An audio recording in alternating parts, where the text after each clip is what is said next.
Get some dinner? Yeah, I just went down to Maverick and got a snack. Oh, nice.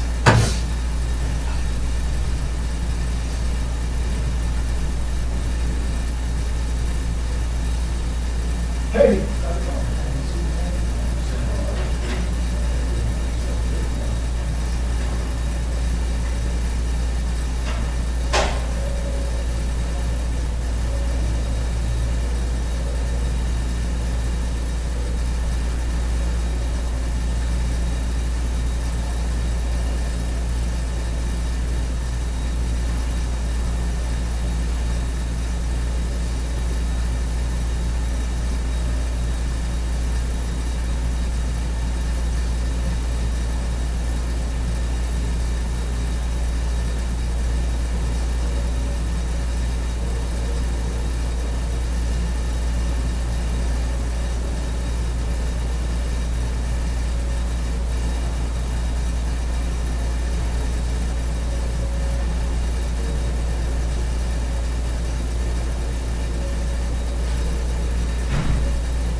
Didn't have much time to talk to Sonny today, so I might not know what you're talking about.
Yeah, I've been trying to get back with you about this burger thing.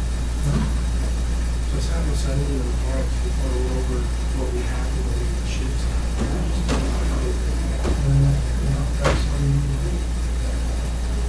She pointed out, she's like, hey, the other day we had one United States transportation is moving forward.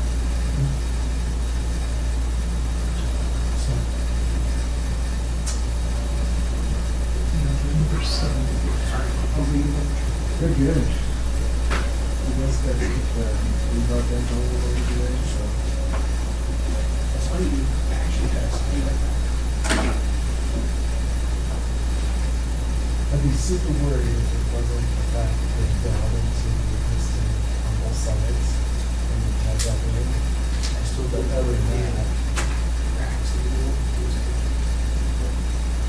and so we can The should right now, well, we got the treat tool. They should have brought up the last one, which is.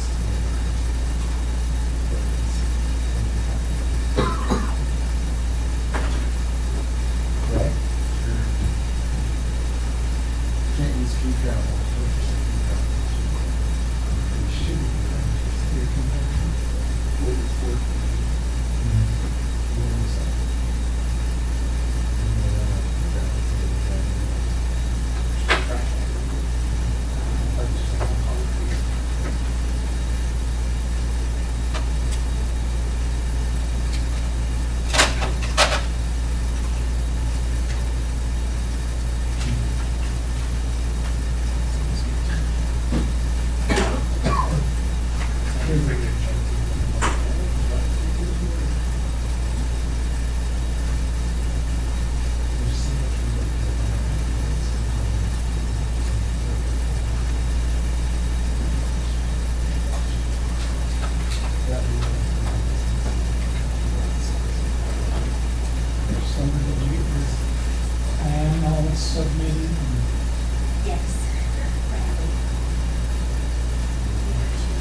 Is on the wall.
And I'm cold in the summertime.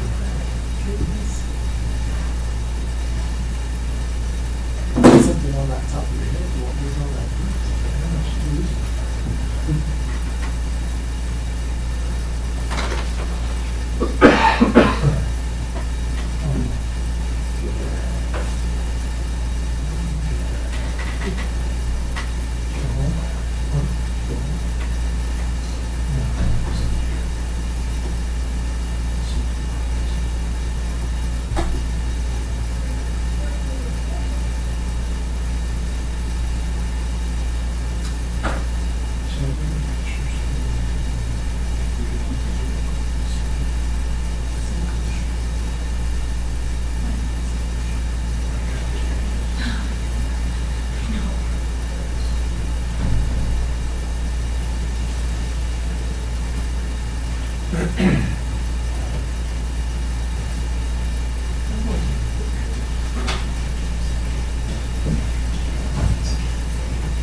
She's coming.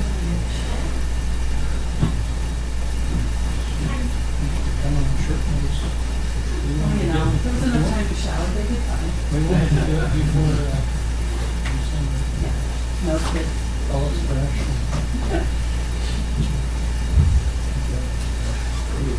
Mr. Coyne was supposed to take care of it. You know, you have to forget some things, it's I'm fine. just kidding. He's always grumbling. Trying to get even with him. Let's give him a feel. Jeremy, I did check on batteries, they're all good. It was a little too close for my heart, I think it's still very, very beating. Yeah, I came in for wind, everything on. Checked.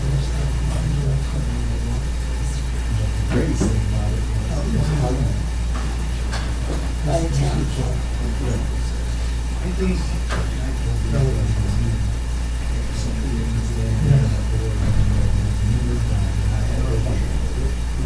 It wasn't even her best one, very bad. Well, I would have not known that. I just know this. It was enough. The best part for me was the other girls dad was being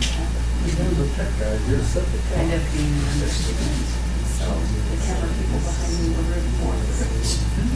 Then when she went to the dad's and bring us, isn't he such a sweetheart? I rub that in him. I was like, oh, that's sweet. But he was not being Exactly. Camera person behind me, super special, super. Bigger guy? No, they. Oh, the lady, yeah. I think she was the one that was politely, passive aggressively telling this dad that the seats were not safe. People were just concession when we were going to the restroom. And I didn't say, I need to be right here. Mind you, we've been there since 1:30. He showed up at 3:15. Get there early if you want to see me. The guy had to stand for a time. Yeah, so we were thinking. Yeah, that was. This is what I was watching. So this is funny. The top 4 or 5 of you guys are so much better than the others.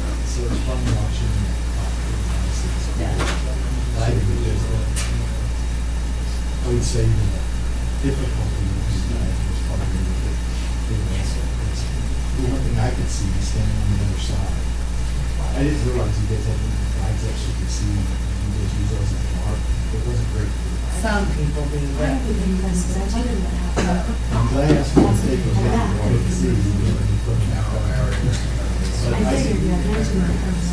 But I could see if they were diving, if they were, or functioning one way or another. I couldn't see how close they were to the boards. Because I was hearing this phone, and I didn't just dive for sure. I could see if they were right or left. Terry and I already calculated this chunk and then the gap. You just kind of, where that gap is. It was impressive. The part was impressive.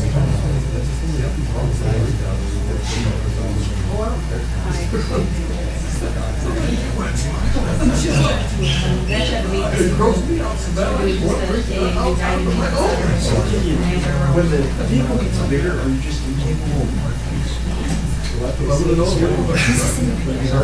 When I see that thing, little door open every day.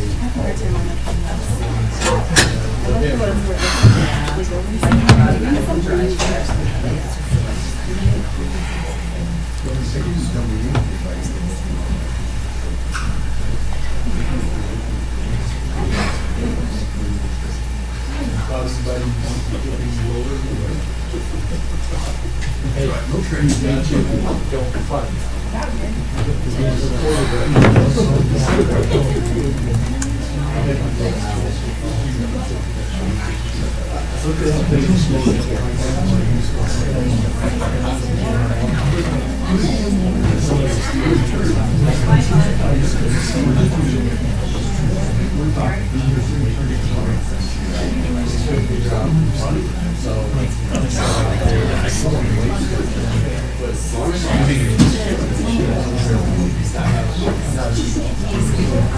It's got to be what I got right now. Here comes this truck, stops.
Math counts. She called me last night, and she goes, "Guess how many kids How are are you? Then I said, "I don't know, 10, 12." And she goes, "I've got 24." Wow. Most of them are sixth graders, it sounds like. No, that's good. It's good. It's good.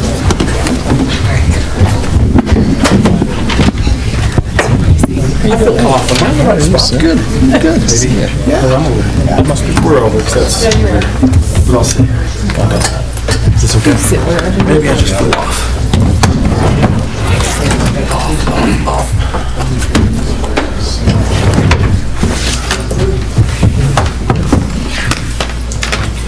By the way, you look like GQ. Look nice. I got a church meeting at 7:45, so I may step out. What we done? I'm shooting for under an hour. We're shooting for under an hour. We're gonna break the record. Laughing with you, David.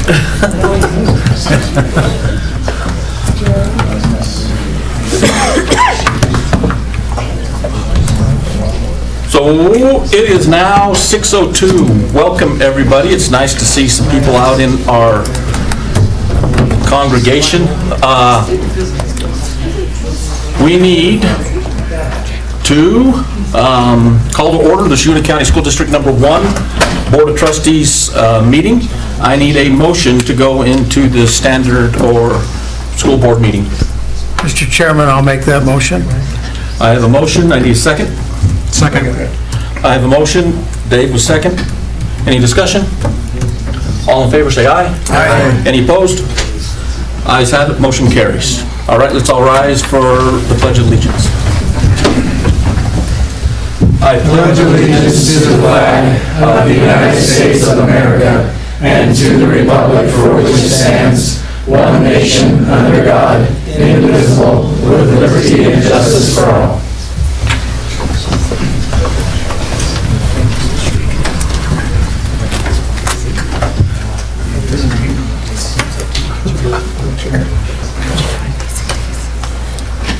So, I need to, first of all, I need to approve today's agenda.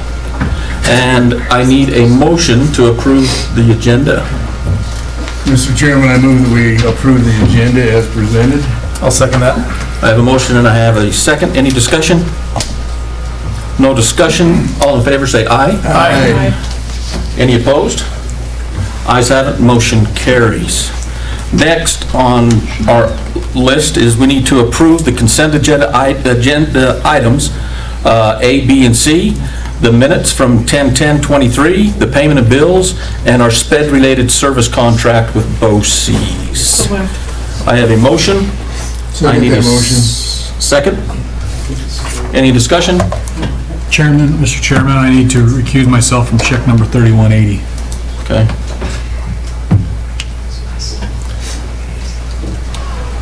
All right, all in favor, say aye. Aye. Any opposed? Ayes have it, motion carries. Next on our agenda is we need to move forward with our presentations. Mr. Thomas. Chairman Peterson, members of the board, I'd like to introduce Mr. Nate Conrad, Dean of Students at the high school, and also cross-country coach. He's going to introduce our 3A West Conference champion boys team and our state champion 3A boys team and our third place runner-ups in the girls division. So, Mr. Conrad. Very good.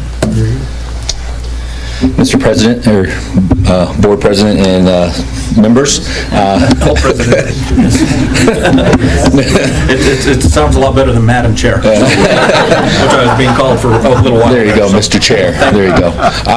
As Mr. Thomas stated, I am the head coach for the Evanston Cross Country program. And about, 13 years ago, Mr. Bennett and Kay Fackrell hired myself and Ryan Berger on to take over a cross-country program that had 7 athletes.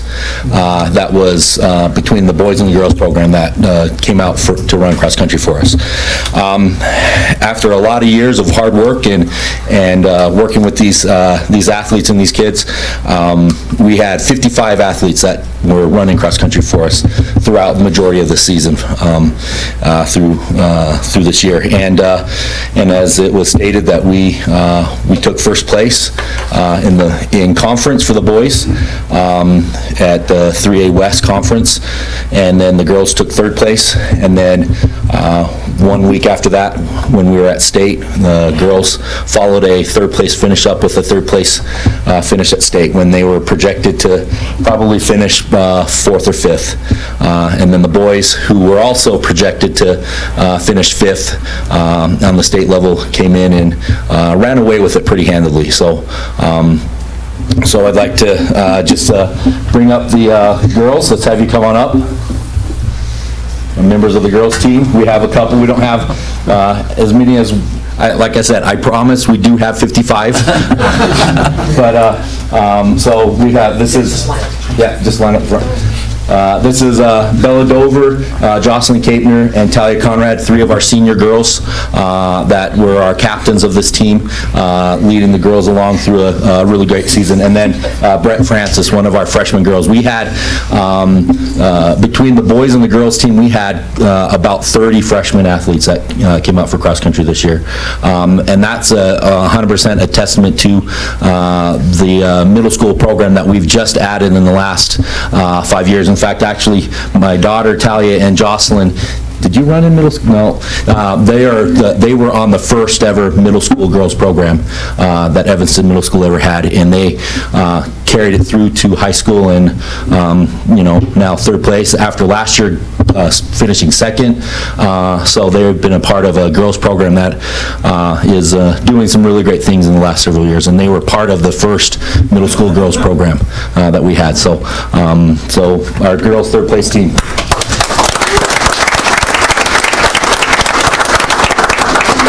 All right, boys, come on up. Our boys. So here are a couple of our boys. Come on, up, line up like in front. So holding our trophy is Jamar McDowell, one of our seniors, one of our senior captains. Gideon Stahl, raise your hand. He's one of our other seniors. Jamison Williams, Croydon Francis, J.C. Kohler are several of our senior boys. And the seniors, How about 2 rows? 2 rows. Yeah. Yeah, there we go. Yeah. Go. There you go. So our seniors have been very integral to our program success.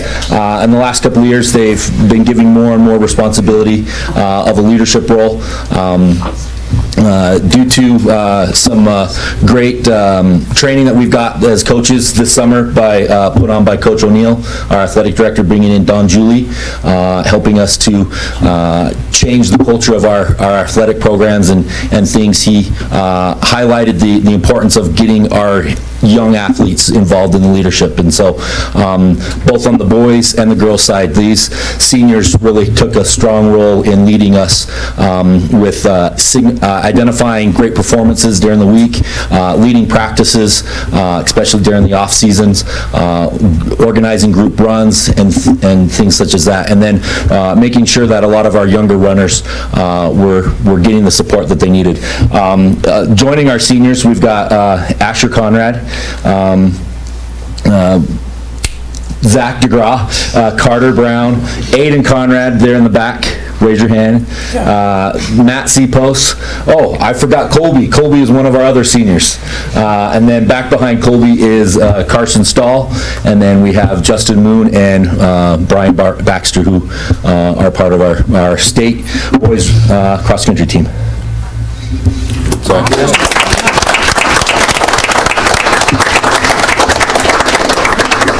And then finally, in addition to our state winning teams, Jocelyn Kapner, Aiden Conrad, Paul Baxter, and Brian Baxter all received all-state recognition.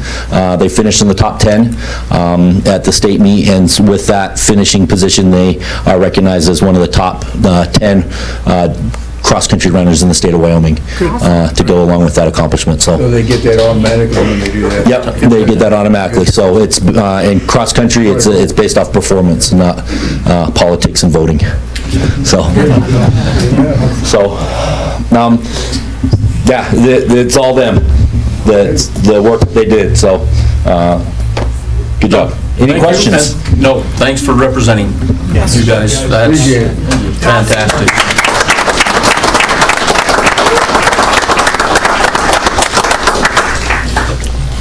Oh, by the way, you have to stay for the full meeting. There's no leaving. Faces. The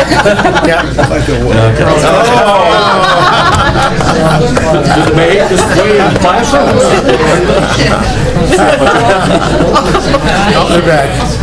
I'm joking. No, be here. No, yeah, we got to be the swimmers. Well, you got some other ones we need to recognize here, so. Go ahead, Mr. Thomas.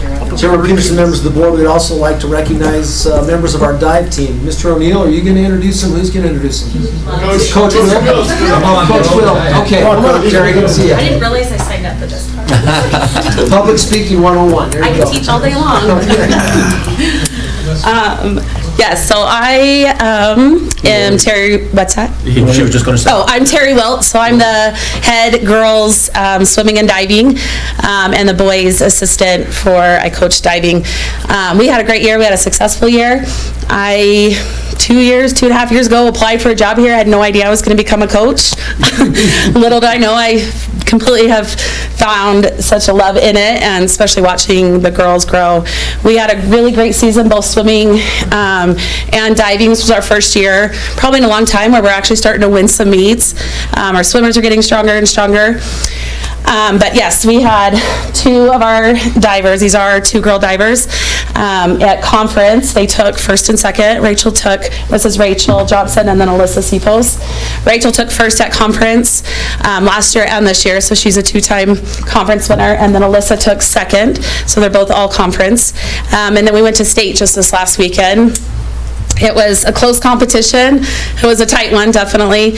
But Rachel Johnson is our state champion for 3A, and Alyssa took third for 3A.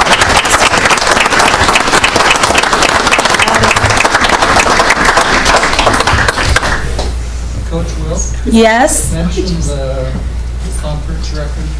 Oh, yeah, that's important too. And Rachel actually set our new conference record at 4:22. This year, 4:22:10 she actually has a new 3A conference record too as well. So. And she is what? She is a sophomore, so I still get her for 2 more years. Alyssa, who was also our captain, she's a senior. So we had to say goodbye to her this year, but they both have. Alyssa never dove until I got here a couple years ago when I came, and she wanted to try diving, and I looked at her, and I even went to a couple other coaches and asked those coaches, can you help me, because I don't know how to coach her, because she had no idea what she was doing. And now she's one of the top divers in the state, both between 4A and 3A. She's competitive with both, so they've worked really, really hard. They are impressive athletes. Very good. So smart.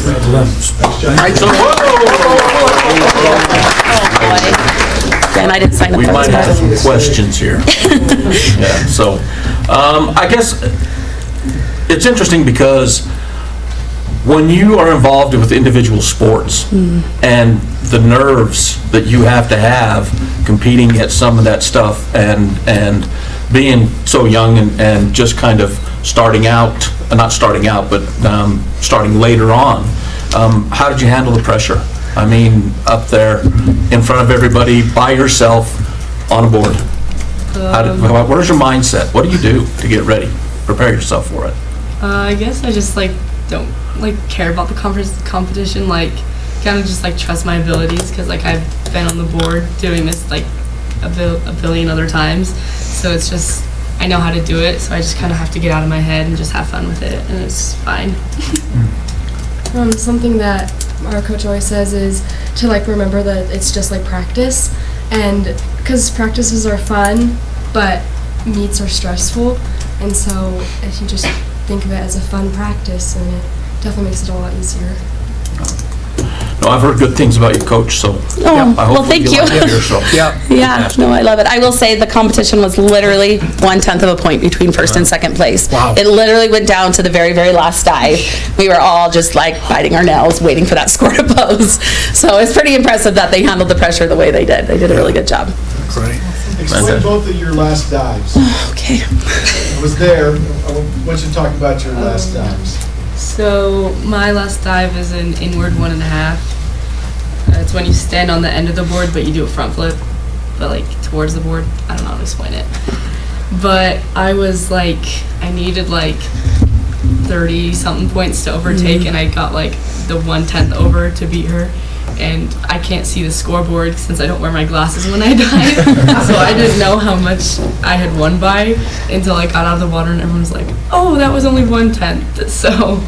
Which is like unheard of in diving. I've been a diver for years in college. I've never seen a score so close ever in my entire life. Yeah. It's pretty crazy. It wasn't very good last dive, so I'm kind of surprised, but it's okay. My first day had been kind of rough, so I started the competition like lower, and I was in 5th or 6th place, and I needed to like do really well on my last couple dives. In my last dive, that was probably one of the best times I ever competed it, and it got me up to 3rd. So. Great. Super. Yeah. Fantastic. Yes. Thank you very much. Congratulations. Yeah, thank you for coming. Yeah. You bet. Thank you.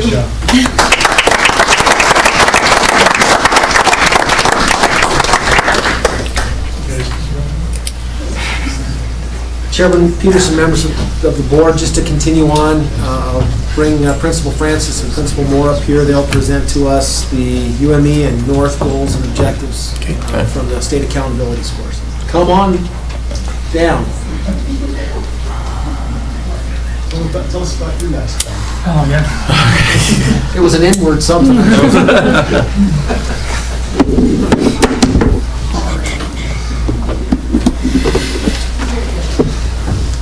These teams should.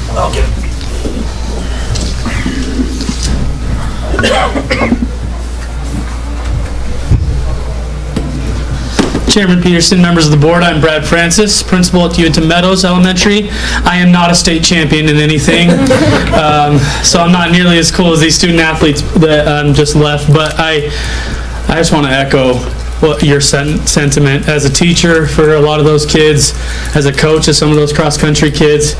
I mean, what they're doing for our community, how they're representing us, pretty impressive, and I just feel like that culture around here is improving. It's getting to a point where I just am so proud of what those kids are doing. So, but let's talk about Uinta Meadows, my favorite place. I really enjoy this, and I'll tell you the truth, we kind of stress over the summer about these accountability scores that come out, and you open the page and you want to see green, and we saw yellow this year, and that meant that we were partially meeting expectations. It's really disheartening for me to see that, because I truly believe in what we do. I believe in the people, and I believe in our programs and where we're headed. So that was a little bit of a setback for us, but also gave me the opportunity to sit in front of you today and kind of brag about our school and the great things that we're doing, and how built off the HRS framework, how we're always improving and we're always working at getting better, and this is just a minor bump in the road. We continue forward with what we're doing. So as you can see, what I'm going to talk to you today a little bit about is first what the school accountability looks like and how I understand it, and then our plan moving forward, 3 different goals in those areas: in data-informed planning, professional development, and in learning support. So school accountability overview, and I'll just move very quickly here. There's 4 measures that they look at in terms of accountability for the state: growth, equity, achievement, and ELP. Real quickly, growth is that from 3rd to 4th grade and 4th to 5th grade, performance on the test. They look at each kid and how they take average of math and reading scores, combine them together and see how the kids are growing compared to your peers around the state. That's growth. Equity, basically the same thing, except for they take the bottom 25% of students performing on the test, those that are most needy, and how are we working with those kids and what is their growth. Achievement is just what it sounds like, how that score that they get at the end of the day, how high is that achievement and how does it compare to your peers. And then ELP is with your English language learners, and they take a different test that they're tested on, and all of it is into account for that and their English language proficiency. The goal being to eventually graduate them out of ELP so that they can speak English with their peers and learn alongside their peers just as well. So for us, where we didn't meet was only in one area, that was growth. I'll show you how razor thin it was, the margin too, which made me a little bit upset, but I think Mr. Lester, when he was here last month, he said it very well. If you're a very large school, and we are at UNT Meadows for the state of Wyoming, we're a large school, and we have some pretty good achievement in the past, it's hard to maintain that on growth, because you just got to keep climbing that ladder, right? So as you can see here, these are the cut scores. Growth is the only one where we were below the target. Our score was 45, and the target is 48 there and above. So that's where we got dinged, as you can see right here. We've got green everywhere, but that growth indicator, so the goal is to grow our kids next year. And I'll explain a little bit our growth goals as we move on. As you can see, overall, they talk about cut scores, and that's when I talked about at the beginning. When you open up that page, there's a big old box that looks just like this, and you want it to be green. Ours was yellow here, saying that we were partially. And as I dug into the numbers, as you can look right here, as that circle pops up, 1.7 is where we were at. We needed 1.8 to meet our performance level goal. So whatever that 0.1 is, frustrating we didn't get to meet that. But it was good for us to sit back and reflect on how we can become better and how we can improve our system that we feel is in a good place right now. I feel our culture is very healthy. I feel that what we're doing is in the right direction, and that's from your guidance. And the HRS framework, the PLC model that we have at our school, I feel like we're moving in a good direction. So let's talk goals real quick. In terms of our plan, the first goal is under data-informed planning. This is one that's pretty consistent across the state. We understand the need to become systematic in our data, that we gather a lot of data from our students with assessments, state assessments, classroom assessments, those sorts of things. Now, how do we utilize that data to help us out, right? So one of our goals is that me as an administrator, along with Becky Symes, our instructional facilitator, will meet at minimum 3 times a year with our teams to talk about progress monitoring, how they're doing with our kids, and making sure that we are assessing frequently and then responding to our assessments, right? And then additionally, our grade level teams will meet weekly to discuss those numbers, right? And I'll talk a little bit later about what we do with those numbers in terms of providing interventions based on what we learn that we can react to when we see some deficits in learning. So that's our first goal, is to hold those meetings consistently. We have a protocol for it. I won't go into the weeds there, but we are non-judgmental in those meetings. Even though your name's next to a number, it's all about problem solving and it's all about kids, right? So we don't judge one teacher because they have lower scores than another teacher. It's more about how we can meet all of the needs of all of the kids all the time. Our vision at UNT Meadows is every student every day. And if we're not doing that, then we need to adjust some things. And that meeting is a place where we can do that. Our second goal is under professional development. What we started last year, we noticed that there were some gaps in learning between grades. Now, we have a great CKLA program for reading. We have Amplify for math, and Eureka for math. Amplify is another one. We have Eureka for math. We've noticed there are some gaps there, right? Not every program is perfect. So we look to bridge those gaps between grade levels, from first to second to third, all the way up to fifth, right? And so we're looking at where we might need to supplement some stuff, how we can make the transition between grades a little bit smoother. So that's one of our goals. It starts with our guiding coalition, our leadership team. We talk about where there might be we take notes about, we put the standards all up together, put our learning targets, talk about even down to vocabulary, what kind of words are we using as we're teaching these concepts, and we create a through line for all the grades to see, okay, is it smooth from K to 5? Like one that we're working on right now is central idea, right? Kindergarten, what does that look like? 5th grade, what does that look like? And is there a clear path to get there? So this is, you can see that top right one, that is our note-taking and guiding coalition. We take scrupulous notes, a lot of planning, and that's where the rubber really hits the road. And then we take that to our whole school, and we create that vertical progression document is what we're calling it.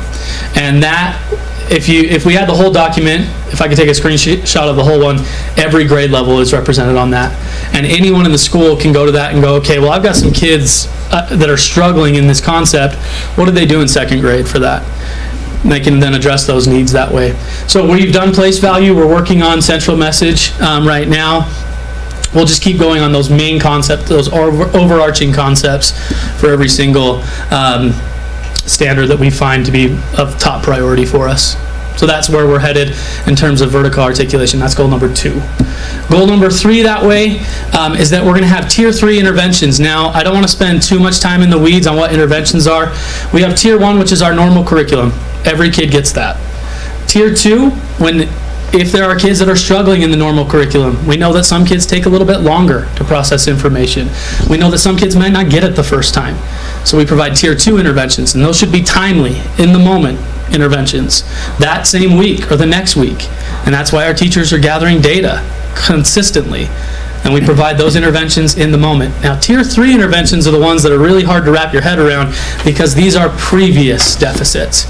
So let's say one thing that we're running into right now, especially with our 4th and 5th grade, are some deficits from COVID, right? There were kids at home or kids in K1 that had masks on. They couldn't even see the model from teachers. Teachers couldn't see how they were speaking the words. That affects reading. And so we're noticing some of those holes right now, and then trying to figure out how we build time in the day for that, because we only have so many hours, right? We need to teach that Tier 1 curriculum. We need to respond to Tier 2. Where do we fit in Tier 3? So our goal for that is that we have those built into our master schedules, that every grade level has time multiple times per week that we address those previous needs. We have programs that will address that, like our U-Fly program, that is the science of reading. We have interventions that we can build into the day with math. Our 4th grade team is doing connected math, and we're looking to expand that as well. We're getting smarter with our Tier 3 interventions and how to provide those. But the first major hurdle is, where do you find time in the day? And so that's one of our main goals, is to build those into our master schedules.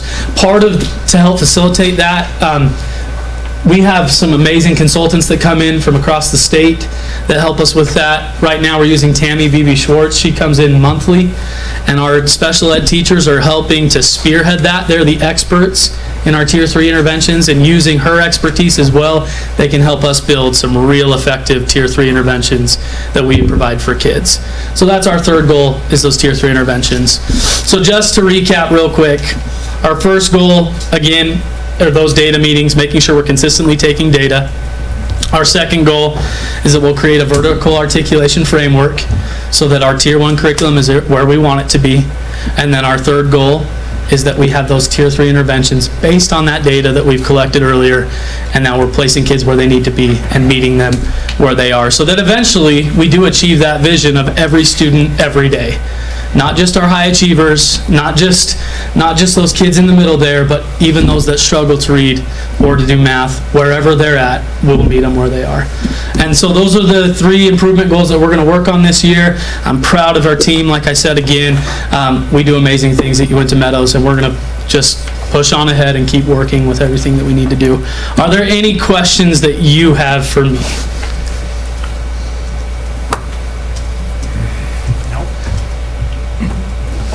Well, I'll take that. Yeah. No, I appreciate it. Thank you. Thank you so much. very much. Principal Moore.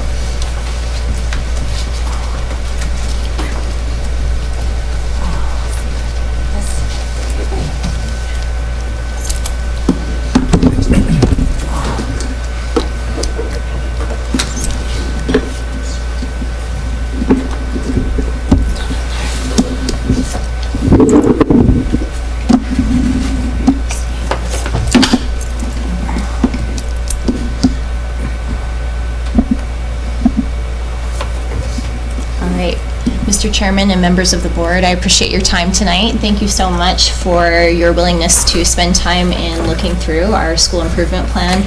A lot of what I wanted to do tonight is really, like Brad said, anytime we get these back, it's really emotional, it's personal. Education is a personal profession. We put all of our heart and soul into all of our students. Every day we walk into our classroom with the whole idea that all of our students are going to be green or proficient or advanced, and that's why we do what we do every day. So when staff members get back those scores and they're not where they need to be, there are tiers. And even though we say, you know, this is hard, this is just one small measure, and we all know how hard the YTOP assessment is for our students. So I just also want to spend my time, we'll talk about our action plan, but more importantly, I want to celebrate the work that our staff has been doing at North Elementary. It is my favorite place to be, and I actually started there. We celebrated 40 years of North, and hard to believe I was there as a first grader when the school opened. So What a turnaround. Who would have thought at that moment? So it truly is home to me. But today I wanted to start with our mission. This year we actually adopted a cultural mission. Our mission has always been we ensure high levels of learning for all students. And our cultural mission is in this place and with these people I feel safe. We've spent a lot of time talking about social emotional learning and how that impacts academic achievement. How well a child actually feels in terms of confidence towards themselves does impact, especially assessment when you're taking an assessment like YTOP. You get in your mind, you get in your head, and we want kids to understand that we're here for the whole child, and that's something that our staff has felt strongly about over the years. And so I'm going to just quickly go into the parts of the report card that are very similar to what Mr. Francis was talking about. Our report card came back, and when we first saw the yellow square, we knew what that meant. And so again, just like UNM Meadows, our cut score was a 1.7, and you see, again, the expectation was a 1.8. And we were so close. So as we dive into the data from our school report, this is what you see. For us, with growth, we were meeting targets. Equity, we were meeting targets. Achievement was our area that was below target, and I put right there that we were at 48% in achievement out of 51 was the cut score. And so again, we looked at that, we looked closely at that, we were able to pinpoint with our data. The hard part about YTOP is it's so secretive. They basically block us from talking to kids about it. We cannot really talk as educators. I can't say, did you see this question on that? We're not allowed to teach towards it, if that makes sense. And not teaching towards a test isn't what you want to do, but you want to be able to help your kids put the puzzle together. And with YTOP, they've taken so much of that away from us. So with the data that we do have, I appreciate Matt Williams and his help with Black Hills State. We were looking at some of the spreadsheets that they've given to us, and we were looking at math. And for us, really, the reason in achievement, we dropped a little bit in math. So we're looking at making sure that what are those kids needing? What do we need to do next year to help with that assessment? So, which is now this year. I do want to celebrate, though. This is something that doesn't count in our overall score with the state, is our English language proficiency. Our students, 88% was the highest in the state of Wyoming, making their English language proficiency goals. So that is kudos to our staff, kudos to Mr. David Day, the teacher of the year, him sharing his knowledge. We're going to talk about our data meetings. David Day is a part of our data meetings. He works with us. We go over the WIDA scores. We talk about instructional strategies that help those students. And so for us, that is a huge celebration. I want to give you kind of the backstory before we go into our school-wide improvement plan. There was a lot of work. I know we continually improve. We never stop. There is always something. We're always problem solving. We're always looking and saying, reflecting on what we could do better the next time. So as I ended up kind of taking over and helping out at the end of the year, we had conversations together in the spring about what are some of the things that we're continually seeing with our students. So I thought it would be helpful to kind of give you a backstory of what our staff was doing before we even got our report card. And this just tells, this is what makes me so proud of them, is the ability to see something and say, hey, we're going to attack that. So again, our celebration was our exceeding expectations for our English language proficiency learners. But most importantly, one of the things we wanted to share with you is that in spring of 2023, we met as grade level teams. We were talking about, every year when we get through, we were talking about decimals, when you're talking about multiplication and division, you're talking about beginning algebra. What is it that kids always seem to struggle with from year to year? As fourth grade teachers, they know. As fifth grade, we talked about what is the gap between second and third grade. So we started naming very specific issues, and we actually did 5 areas in reading, we did 5 areas in math, and we did 3 areas in writing that we continually see students to struggle with. We put those down on our list, and we met in July for 2 days, and we basically created a scope and sequence of skills from the lowest level skills. So if you think about taking decimals down completely to number sense, identification of numbers, as well as counting out to 10, and then going all the way up to moving your decimals to the right or left, being able to pinpoint exactly the break in a student's learning difficulty with that. And so we worked really hard on that, and after 2 days we came up with a scope and sequence that was very targeted, and we're using that now to impact our intervention time.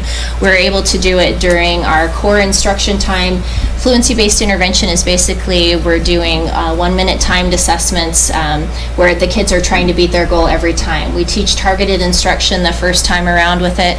The kids get excited about showing off what they know and moving on to the next level. So we're trying to do that because it's a quick practice of those basic skills that are really foundational. So that's a huge part of our intervention work. We have already in place Tier 3 and Tier 2 in our daily schedules. So we're excited that that's just helping us be a lot more specific to individual needs of students. The other celebration is that in May, we as a staff decided with our focus on the whole child that we wanted to create a 15-minute block of time daily. So in our schedule, we start 15 minutes with SEL lessons, so social emotional learning lessons each day for students. Some of the routines that we have are called meetups and buddy ups. They get different cards with different scenarios. It teaches them how peer-to-peer relationships. It also teaches them strategies on self-regulation and self-awareness. One of the issues that we've talked about a lot is self-calming, and how do we handle those kind of things with kids, especially those who have a higher trauma background than others. So we found some great things. My staff was just saying the other day how the kids are willing to solve problems on the playground is starting to change. So we're excited to see how that looks as kids add that to their academic strengths as well. We also were able to do this with working with Eric Williams. He's the director for Project Aware for the district. He was able to help us find a program called Harmony SEL, and we've been able to work with Josh Varner one-on-one as a staff. Basically, we were able to do a professional development where we talked about trauma-informed care. So all of these pieces are actually already moving and in service of the goals that we have lifted up for our school improvement plan. The last thing that we are doing as a staff this year, we've had data meetings, but they have never been super strategic in terms of, we have made a commitment this year to meet monthly, and they meet with myself, they meet with Mrs. Hatch, we meet with our counselor, we meet with our special education teachers as well, and what we do is basically take any of the skills that they're struggling with, we narrow it down. It's basically skill by skill, strategy by strategy, and we go completely down to the students. At the very end of it says faces to names. Our goal is to span the grades. Our goal is to make sure that every child's name has a face to us. It's one thing to put a name next to a number, but we want to be able to, as an entire staff, recognize those kids. One of our goals is to increase our achievement by 15%, and my question is, who are the faces of those 15% out of your classroom or out of our grade level or out of the school? If we can't see them, it's hard to realize, are we doing enough for them? So we're trying to recognize them just beyond a piece of paper and making sure that we're giving them everything that they need to be successful. Along with our school improvement plan, what I really wanted to share with you, the state has their form that we had to use to enter in. And while we will use that, and I've shared that with my staff, I wanted to share with you guys that this is really North's action plan. This is our living, breathing document that we use. It is a part of all of our meetings, and basically what we decided is that it's so hard to have goals, it's hard to have a mission statement here, it's hard to put your MTSS plan together, and what we decided was to come up with one systematic document that would represent all of that. And the latter part of that, you were able to see that we have month by month. So our action steps for September, our action steps for October. There's a lot of moving parts. We do a lot of different types of assessment. We have different intervention programs that we use, and so this becomes a way to help us narrow that down and use this as our guiding document. It includes our school mission, vision, and goals. It really is the who, what, when, where, and how of our daily work, and it really helps us provide timely support to students. It is our defined systematic multi-tier system of supports in all ways. It also is annually revised from parents and staff. That's the yellow that you guys are able to see on that document. And we really appreciate the partnership that we get with parents on looking through this, and it gives them a picture. The feedback has been that this gives a picture to them what it looks like day to day for their students. So long story short, the backstory leads to where we're at with this state's school improvement plan document. For North Elementary, we chose two areas. Domain number one was in instruction, and the practices, classroom practices, are used to promote self-awareness, self-management, social awareness, relationship skills, and responsible decision-making. So social emotional learning. And again, you can see the connection to choosing that was based off of where our staff felt like we needed to be at the end of last year in order to help our students succeed in other areas. The other one that we went to is F1, and that's learning support. It is that whole idea of providing the systematic instruction. Are we analyzing data? Are we using the MTSS approach to ensure that all students are getting what they need academically and behaviorally? And underneath, as Brad had mentioned, I appreciate the direction of the district with Marzano High Reliability Schools. These indicators on the school improvement document actually come from the state, so I have made a connection to what we are doing with Marzano. So E3 connects to HRS Level 1 in our safe and collaborative culture. F1 connects to providing and implementing a guaranteed and viable curriculum. So for us and our staff, that makes it easier. The language isn't different. We are working on the same goals all of the time. And I just took pieces that are actually in the school improvement plan, and the most important parts I highlighted. One of our goals, talking with our staff, if you look at the one year adult practice goal, 100% of our teachers will incorporate practices that develop student learning strategies for self-awareness, self-control, and self-regulation. So those are important to us, and basically the rationale I also felt was important to put in here is that our job is to focus on supporting students in articulating their own learning goals as well as their own social-emotional, basically growth goals as well. I'm really trying to hurry because we said 5 minutes, so I'm way over, so I apologize. And then our last one, F1, again, the one-year adult practice goal, these are taken from the Wyoming Department of Education School Improvement Rubric. Our goal is during the 2023-2024 school year, all North Elementary staff will use a monthly systematic process for analyzing data to determine progress of all students and to follow our agreed-upon school-wide action plan, and it will help us provide targeted instruction to meet the individual needs of every student in our school. So I know mine is a very wordy presentation. So, do you guys have any questions for us at North? I think so. I just have a comment. Mr. Francis and Mrs. Moore, I'm very impressed with your presentations, and a job well done. Thank you. We appreciate that. Chairman Peterson, and members of the board, if I may add, our schools are in very good hands. These are two examples of principals that are extremely talented instructional leaders. As I pointed out to them today, they're also very good managers, which you kind of want both. But we hire principals to move our instruction ahead, and it's pretty impressive. These individuals are impressive, and my hat's off to them. And like I said, hopefully they'll have more opportunities to be in front of you and express kind of what they're working on, and our kids are in very good hands. So. Thank you. Thank you. Thank you. With that, we will move on to discussion items. Come on down, Mr. Vince.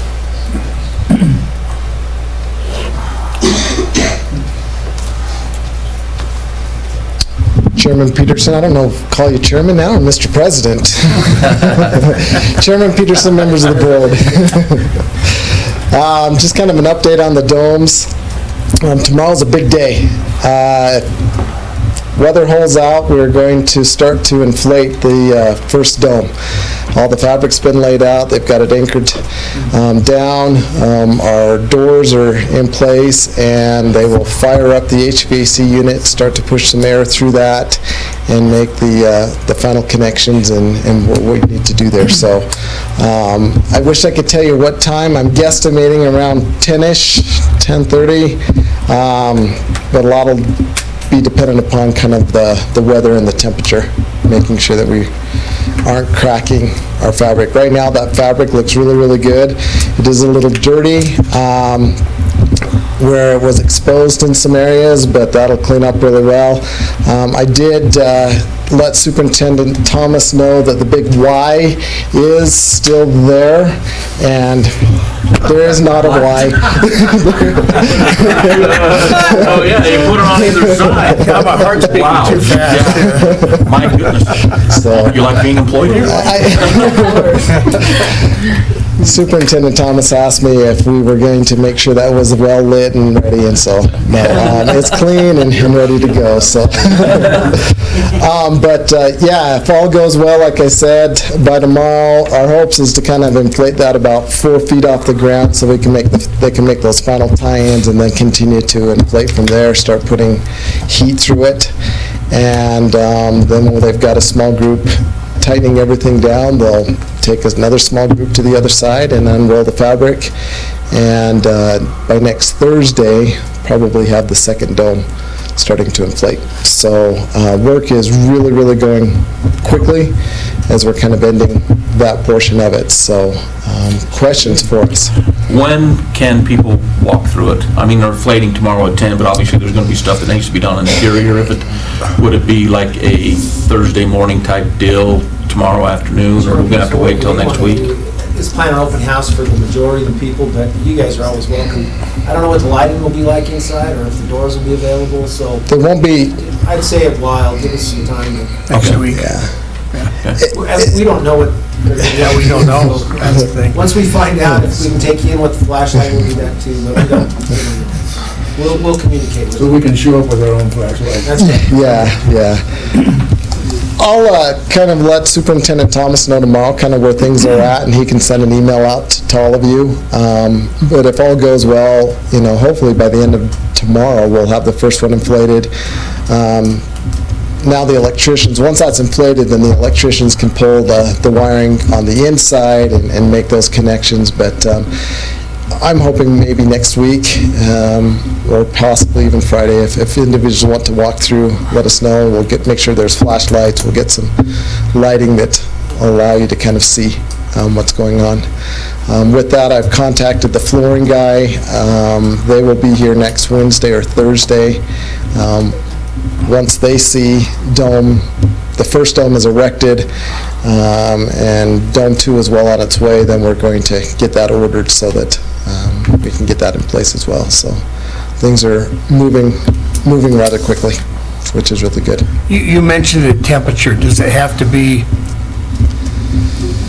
40 degrees, or is there a guideline with that? As I read through the ASADI manual, I didn't necessarily see anything that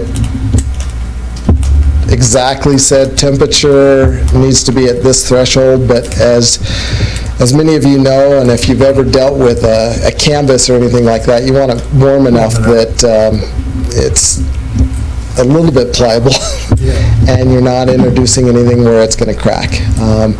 Right now, if you were to go and look at that fabric, it is almost like a big rubber raft. I mean, it is that thick of a fabric, and although it's pretty resilient, we still want to be cognizant of that. So our goal, Mr. Wheeler, really to answer your question, is to start getting some at least 50, 60 degree air flowing through that, warming that canvas kind of from the underside, which will also help melt that snow that we saw today. And kind of warm that area that way. And so that was our intention, is to get some air that's warm enough that can start to warm up both sides. Looking at our temperature tomorrow, we should reach a high of about 42, and then we start to increase up into the 50s again later this week, which will only be a win-win. Super. So one more thing real quick. I asked, I think last time when you were here, where were you at as far as getting occupancy approval from either the city or the fire marshal and different things? What do we have to do to be able to occupy these two domes, or is there anything? So we'll have to nationally have the state electrical inspector come in. They've got to do their final inspection. As part of that, they'll bring the state fire marshal, or the regional one from Green River. He'll come over, do a walkthrough. We'll make sure that we've addressed everything that needs to be addressed. At this point, we've done everything we needed to, except once they're inflated, be able to have the fire extinguishers in some areas. We'll have to ensure and show proof that if power fails, that the generator kicks on and does what it needs to, that the emergency lighting is in place, and the lights on the emergency doors are doing what they need to. So basically, like any new building, just going through and making sure we've met the emergency procedures, and once they have given their signature, then we'll be able to have full occupancy. So Okay, nothing from the state facilities director or anybody? we don't have anything with the state facilities director on that. The only thing that we'll do as part of my state report in April is just note that we have now built these, what the cost was, and with the caveat that as a district that we will maintain them at that level. So, great question. Any other questions with the domes? Great. It's exciting. Yes, it is. Hope that tomorrow goes super well, and that'll be another check mark off that we now have our first inflated dome, and we can kind of move from there. So I'm super excited for tomorrow. And like I said, as soon as we have some information, I'll let Superintendent Thomas know, and then he can pass that on. Because for the flooring, we have one that's assigned with turf. We have one that's assigned that we've already bought with the actual playable surface. Are one of those going to be installed? You said next week, is that what it's? He's coming in, making final measurements, and then we'll order. We didn't want to order that product and then have to go find another place to store it. With just the unknowns. And once we know that the dome is up, then we know, hey, that's up, it's holding, it's doing what it needs to, then we can get that surface ordered. With that, it'll take probably 6 to 8 weeks, and then they'll come in and immediately start. But that doesn't mean that we couldn't have students in there. Once we receive our occupancy, then we can put students in there, and if we have to, we'll chalk out lines on the concrete until the flooring's there, or tape, or whatever. So I think as soon as we have occupancy, we'll start putting it to use. Any other questions? Thank you for your time. Thanks. Look forward to tomorrow. Yeah, thank you. We'll have a winless day, huh? Yeah.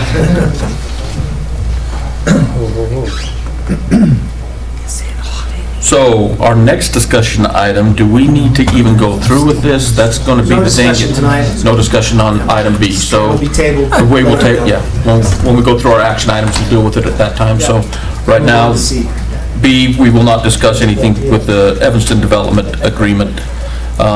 So we'll move on to C, the Union County School District Number 1 Education Foundation. Chairman Peterson, members of the board, Trustee Wheeler has been working on this.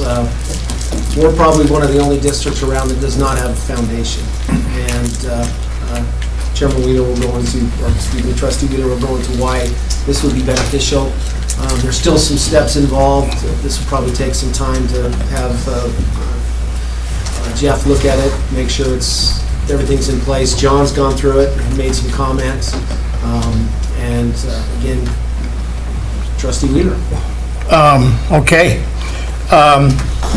Ever since I got elected to the board, there was always concern about money, funding, and I got thinking about what we could do as a district, and then found out, as Superintendent Thomas said, we're one of the few that does not have a foundation. And having a foundation, it has to be separate from the school district. It is not a school district entity, but the foundation will work very close with the school district. Can I stop you real quick? Yeah. Please define foundation of what you were talking about for maybe some individuals that don't understand the background of it. So. Foundation is basically a fund, I don't want to say fundraising, but a way that you can accumulate monies. And there's a lot of different ways that you can raise money or have money given to the foundation. One of the ways that you can do it is that there was some interest about scholarships, people who were interested in setting up a scholarship fund. How do you do that? We could do that with the foundation, and you have to have, and Mr. Phillips has been really, really great to work with, as far as you have to have bylaws, you have to file with the Secretary of State, you have to have a 501(c)(3), you have to file with the IRS, and he's done and taken care of these things. And we can't start to fundraise or do anything until you have those things in place. And one of the things about the bylaws is that the superintendent of schools will be part of the board, or a designated person by the superintendent. And we can have anywhere from 7 to 15 members. We also, Mr. Phillips put in there that we could do it via Zoom, because we may have a board member that doesn't live here.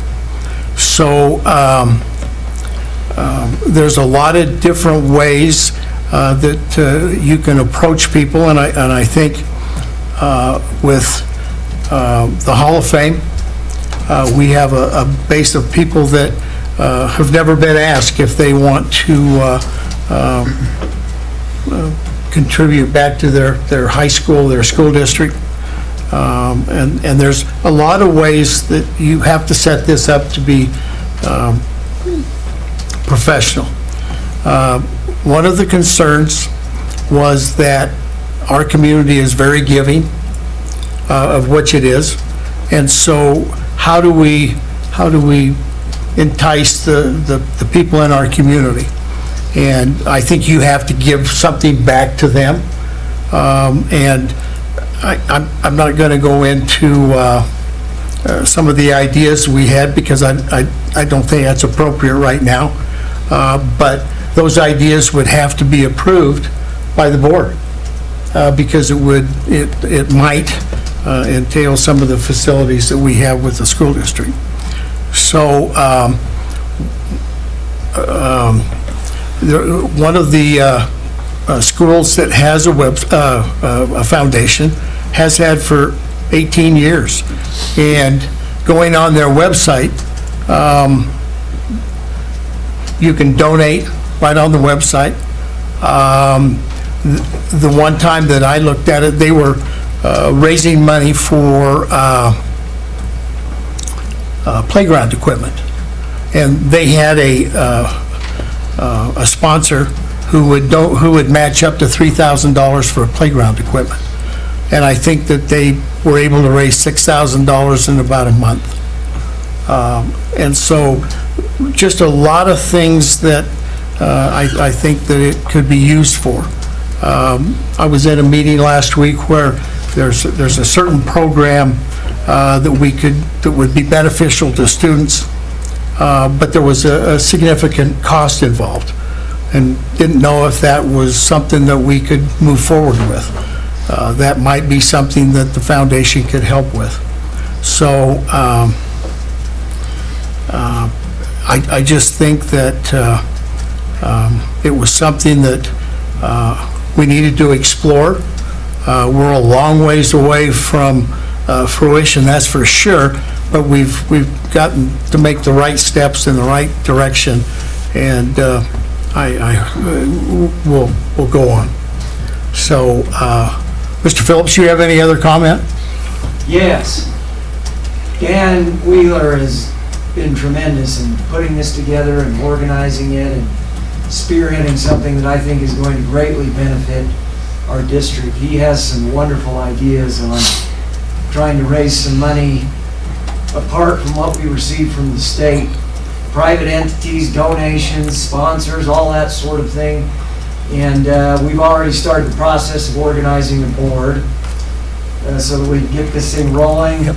Our next step is a bank account, and once that's all done, we're off and running. This is completely nonprofit, as Dan said.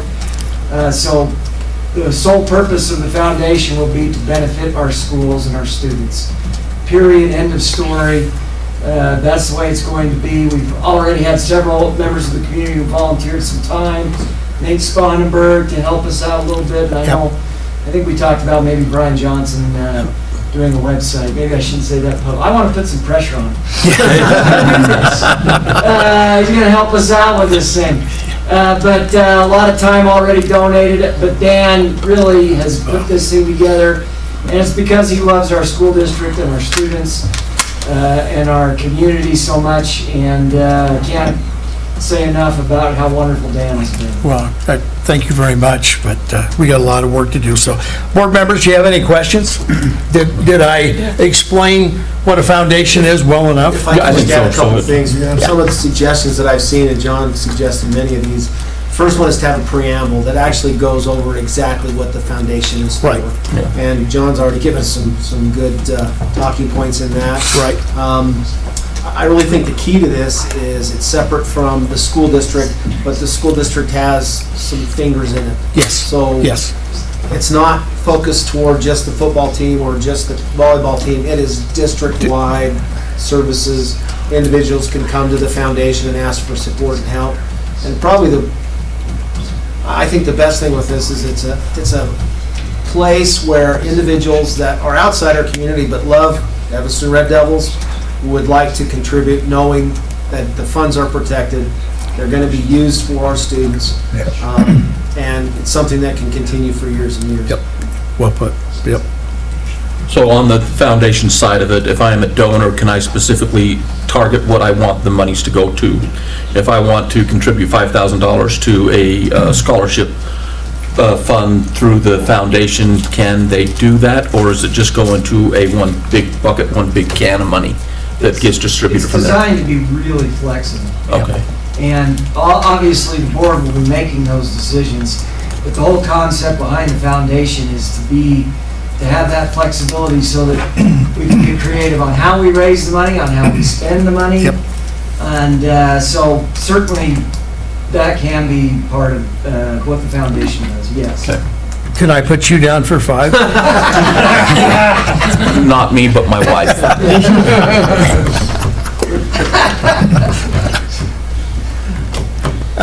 Hopefully that answers it, yeah. And I think that scholarships are extremely important, very, very important, a real important process. So, yes to all of those things. Thank you. And I think the key to this is, when we talk about the foundation board and the school board, they're different boards, but before we go too much further than this, the school board needs to be willing to say this is something we want to continue to pursue. Yeah. And once we get to that point where we feel the document is in place and things are in place, we'll come back to the board for approval. The school board for final approval. Yeah. No, sounds good. Fantastic. That's great. Thank you. Great for our community, so, and our district, so. All right. Discussion item D. Voting for delegate assembly. Chairman Peterson, members of the board, just again to reiterate, this sometimes gets long and boring, but it's not as bad as it's been in the past. If you recall how this works is Trustee Weeder will be your voter at the delegate assembly, which is next Wednesday, the 15th at Casper at the Wyoming School Board. Before we get there, however, you need to tell Dan how to vote. So you do have a document that has the delegate assemblies. In the past, there's been 15 to 20 different ones. There's 4 this time.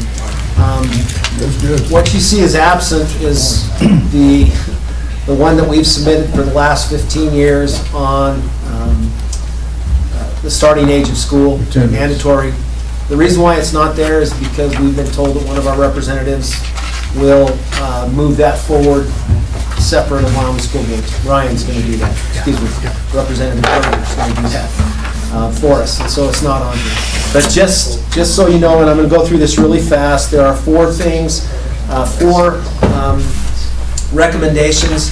3 of them have been affirmed by Wyoming School Boards already. The first one is 2025.1, which is decrease board size. So we've been one of the boards that have struggled with this. That resolution is that, and I'll just read it if that's okay. The Wyoming School Boards Association supports a process in which school boards may increase or decrease the number of trustees serving on a local board without having to use the cumbersome reorganization process contemplated by Wyoming law. And we've been through that in this district.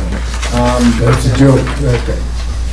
Rationale, communities are a dynamic and ever-changing part of Wyoming cities and towns. A board should be large enough to get the board's work done, yet small enough to work effectively as a team, to communicate, deliberate, and function as a cohesive group. So this would take away all that burdensome requirement to reduce or to increase the size of the board. So we could be 15 really easy. Guess who's in favor of that? For 15? Nope. This resolution. No, so I guess I'm going to bring up the question of this. So we can opt to be 7, we can opt to be 5, we can opt to be 9, just depending on the board. So every 2 years in a cycle, depending on how the board is changed, Well, we've had that discussion. I think there's some natural breaks, and we haven't had natural breaks for a year because we have people that have resigned and we've filled positions, and positions have been for 2 years. But typically when there's a 5-member election, that would make sense when to reduce, because you could just not have 5 available. So you'd reduce it to 2, elect 3, you'd have 7. The next time you wrote, if you wanted to reduce 2 more, you could have 5. It's really up to the board, and that's what they're getting at. And I see, Chairman Peterson, your point is, do we go in and out of that? I still think there's a responsibility, and our community has supported that there is representation of all the different areas. So it may be, even though they changed the ability to do that, doesn't mean that our board or community decides to do that. It just makes it, it's so unreasonable to do it before. Yeah, it makes it easier for the board to do it. It makes it doable. The board can do it now. It's Just, the county boundary board. Oh, yeah, we found that out. No, I'm just guess I'm playing the devil's advocate here. I'm trying to say what's going to prevent from different things happening by voting for this, and that's I love to have local authority and decision-making on this kind of stuff. I was just wondering if that is a concern by, affirming this or voting for this, that we fluctuate from every 2 to 4 years and change, and all of a sudden somebody wants to have 9 back and then back down to 5, and I guess it depends on, okay. But that could be with any policy, depending on a new board change. And one of the, how this really came apart or about was there were a couple of school districts who had 7 or 9, and they could not find people to fill those positions. That was the real concern, is that they had seven board members, but they only had 3 or 4 people that were interested, and they couldn't fill the board, so. And we had a similar thing when we had board members that were not at will. For example, you had to get a representative from Hilliard or a representative from Almy. And it was hard to get a representative to run. Yeah. And you had to. Didn't we vote that out, and then that got changed? Yeah. We're able to change it where they're all at will now. Yeah, which that's has all, helped. I mean, before then It would have been impossible, I think, if we'd have continued with Right. district. So, affirm, not affirm? Yeah. Thumbs up? Affirm. Okay. The second one is 2025.2, allow direct payment to BOCES. Bottom line with this one is right now, we send kids that receive services at BOCES. We are charged for that. We get reimbursed from the state, they pay us, we turn around and pay BOCES. This would just cut out the middleman. If the student is served at BOCES, the state would pay BOCES directly for those services. Makes a ton of sense. Makes a lot of sense. Sounds like government to me. Yeah. That makes a lot of sense. No, it doesn't make a lot of sense, you know what I mean? Yeah, Dan. So is that affirmed? That's affirmed. I think it's affirmative. Yeah. Okay. The next one is 2025.3, increasing the threshold for safety and security expenditures. This one is a little more confusing, so I'm just going to read that resolved paragraph to you. Wyoming School Board Association supports an increase in the threshold amounts identified in the state statutes for bids for safety and security projects in the school district. While statute identifies different thresholds for supplies and materials and capital construction projects, the need for public safety and increasing costs for safety and security projects warrant an increase in these threshold amounts to 75 for supplies and 150 for capital construction. We have bounced into this as a restriction where we couldn't do some of the security updates we wanted to. So, Jaron, do you see any reason why this wouldn't be good to push forward? No, this would be a great thing for us. It'd be good. It gives us more control within our own district and not relying on outside folks to determine what they feel is our needs are. Affirm. Okay. 2025.4 is removing obstacles and rehiring retired teachers to fill vacancies. Simply, right now, if you retire and the district needs you to come back, the district has to pay a penalty. And you have to decide if you want to collect your retirement or continue back receiving Wyoming retirement payments. It's doable because we've done it. It's just, this gets rid of that penalty. Bottom line is you can come back as a retired teacher, and the way I read it, it's you can come back with Wyoming retirement, and the penalty is simply the same portion that you would have normally paid. So right now it's 16.64%. That goes into Wyoming retirement.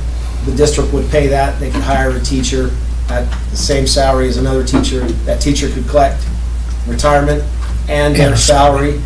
We'd get some retired teachers back, I believe. Yeah. I think it's a good thing. Yeah, I do. I don't think, and we have several retired teachers here, at some point, you probably say, no, I'm not going back. So I guess my question then in a situation like this, what is to prevent somebody from, that's qualified at a rule of 85 to take retirement right now and then decide to be a school teacher for another 5 years? Because we have several people out there that have hit the rule of 85 that have decided to stay around a little bit longer, or are we going to have a big influx of people saying, I'm going to take my retirement and then come back and go to work? You may, As they're hired. yeah. As long as they're hired, I agree, but what I'm saying is, yeah, so. You may have, and I'll just say, a lot of people moving from districts in Wyoming, because the reason for that is if I retire, I can't have pre-set up that I have a job after I've retired. In other words, it has to be a clear cut of employment. Okay. And the current law says you even have to have a difference in salary when you come back, because we've had some that have retired that worked for us in different capacities, different grade levels, and different salary ranges, which is legal, and so we've done that. But what you may have is someone who just hits that rule of 85, and it's going to go up now, and say, I'm going to retire from UNT County School District, I'm going to go teach in Green River for 5 years, get double salary. I think you'll see that. Yeah. Okay. But it may be, if it keeps 5% of retired teachers in the pool, if it's 2%, it's good. And the whole point of this is, it's the teaching shortage, we might as well make it as easy as possible to keep teachers. For heaven's sakes, why not pay teachers double for a couple of years? Yeah, and that was the big concern of some areas where staffing is becoming an issue, and they could dip into the pool of retired teachers, and so, yeah.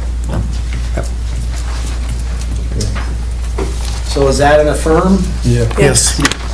Okay. The only one that Wyoming school boards did not affirm was allowing direct payment to BOCES. They, for whatever reason, they chose to stay out of it. So that will come up as a separate item. So, and again, truth be known, we've had no success with our resolutions going through Wyoming school boards. Typically, they're totally ignored by the legislature. So these may be great, but someone has to pick them up and represent them in the legislature, and then they have to make it through. So I'm hoping that with Ryan's support, we can get our first grade required Requirements taken forward. That only makes sense. The other thing that, Dan, you tell me, do you want to go over the advocacy agenda, or are you guys just comfortable with what is written? If you haven't had a chance to look at it, I think it's really good. Yeah. In terms of what Wyoming School Board advocates for. I've always been impressed with their priorities. Just quickly, the first one is equity and flexibility for local school districts. Providing educational opportunities for Wyoming students. Really, that deals with local control. They want to maintain local control. 2 is prepare for the future. Support an educational program that provides students with world-class educational opportunities to prepare them for the future. Highest expectations for our kids, makes sense to me. 3, public schools are the choice. It makes sense that Wyoming School Board supports the idea that public schools, funding should go to public schools, and we need to, the emphasis on, and the expense of others the priority needs to be public schools. 4, school funding. Again, a school funding model that accurately reflects the cost provided a quality education and allows local district block growth flexibility. I think that's a key now with where we are in the lawsuit. The expectation is we need to be funded appropriately, as provided by the Constitution of the state of Wyoming. School safety, again, high expectations for school safety, and provide some flexibility to districts and staff to use their block grant that way. So those are, and I don't, do you approve those every year at this? Yeah. Do you? Okay. Yeah, we'll approve Any them. that you have heartburn with, talk to Dan, Dan can wordsmith them. I've been through them, I think they're really pretty good, straightforward. Yep. Any questions, comments? No. Concerns? That was about 45 minutes quicker than they usually take, so. Yeah. All righty. No more discussion on the delegate assembly? None? Okay, we'll move on to discussion item E, permission to bid. Looks like a couple of buses. Come on and down. automobile.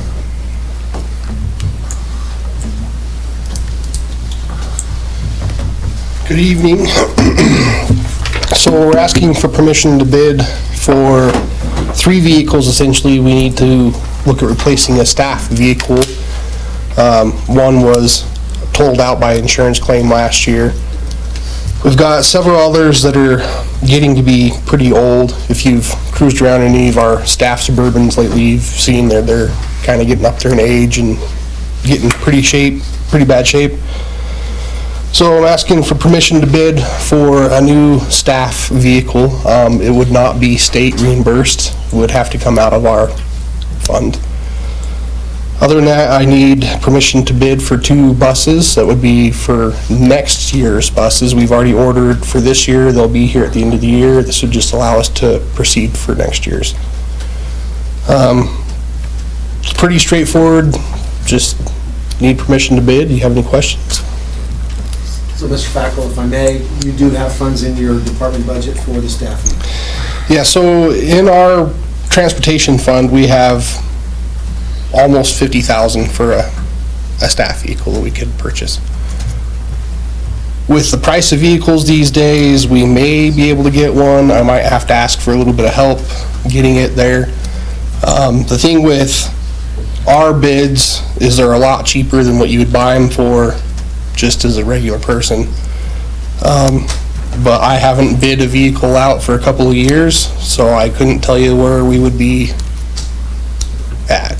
No, I was thinking that was probably a Toyota Prius for $50,000 or so. We have a couple options. Or less. I don't know how we're going to squeeze 6 people in there, but we'll try.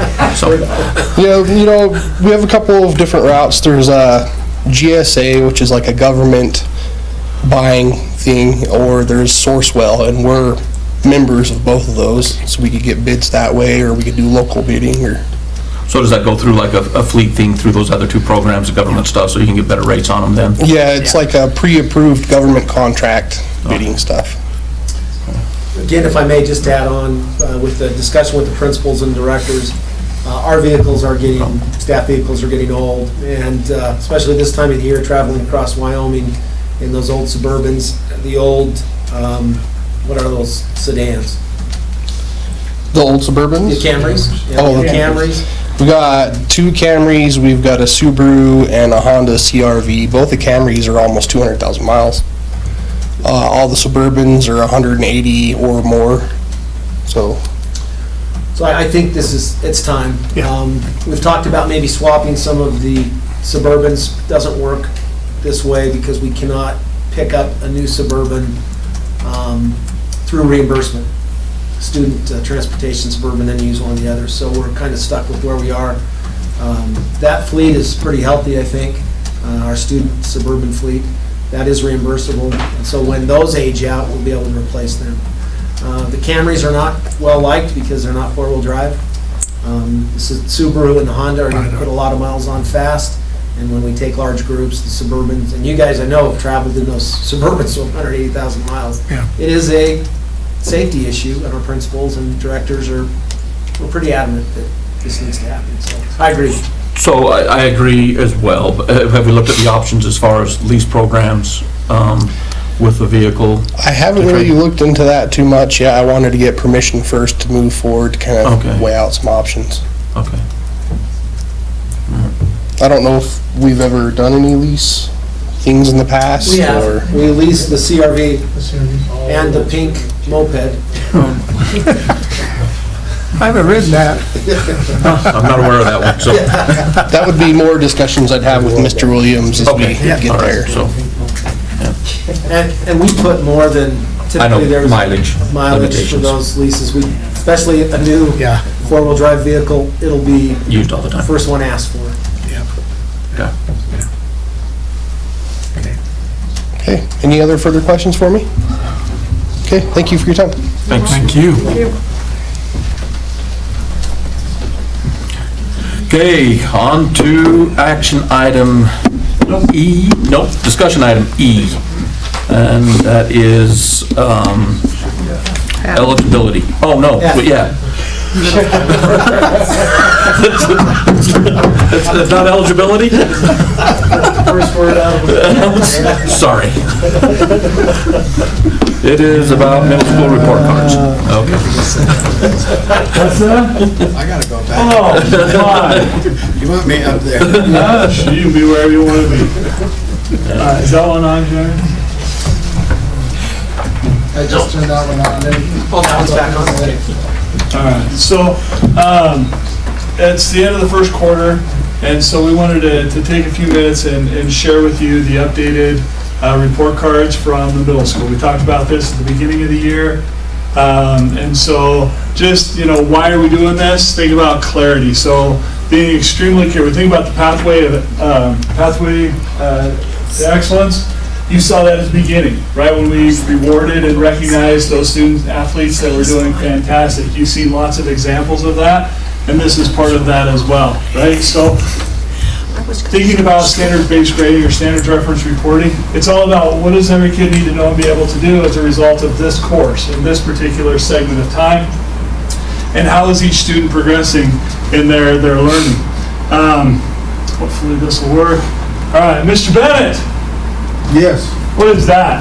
Means you've got an engine problem anywhere from oil to who knows what else. Exactly. Throws up cylinders. Right? Don't drive it. Mr. Thomas? Experienced that today and yesterday and the day before. Right? So, but it's just an icon, right? It just tells us there's something wrong. Doesn't say what, but... Doesn't tell you what, exactly. So the metaphor that I want you to work through while we talk about this is grades are just icons. They're just symbols. They don't tell us very much. They give us an idea, right? Sometimes the idea is that things are going really well, and sometimes it's things are not going very well. Right? So you look at the old report card, right? What we had before for our middle schools, and you see the part that's in the red square there, which represents a bunch of symbols, right? There's the A's, B's, right? Those types of things, okay? Miss Sanchez, if, for example, I saw you starting to fall asleep.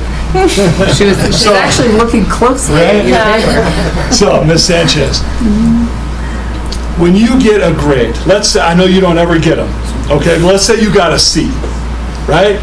First thing that goes through your mind. My mom's gonna kill me. My mom's gonna kill me. Right? But what does that C actually tell you? I did bad in that class. You did bad in that class, right? But it doesn't tell you exactly what you did bad on, did it? No. Not until I click on it. Not until you click on it, right? Absolutely. In Power School, you can click on that and it tells you what your scores were for each of those particular assignments, right? So think about the new report card, right, or the updated report card is more like the diagnostic check that you get if you take your vehicle in to have it serviced, where they plug the really cool thing in and it tells you everything that's going on with your vehicle, right? So the updated report card gives us a much better idea about what that symbol actually represents. Just like on that, I mean, that's an actual diagnostic report. You can see it actually has a letter grade. It's a C+, right, for this particular vehicle. And then it goes through and tells you all the places that it passed and all the places that it failed, right? So if you look at it more specifically, all right, let's look at Mr. Gill's 7th grade, right? So if we look at this, you still have the symbol, right? You still have the symbol that tells you, right, that's what parents are familiar with, that's what we're familiar with, we get a letter grade, right? But beyond that, right, with the updated report card, now we got by standard. This is what this letter grade actually represents. So when you look at that, Mr. Peterson, if you're looking at that and you look at those standards, right, what stands out to you? Well, the first thing is I'm looking at 3, and I know it's based off of 4, so I'm thinking 75%, and I'm thinking it is a C. Right?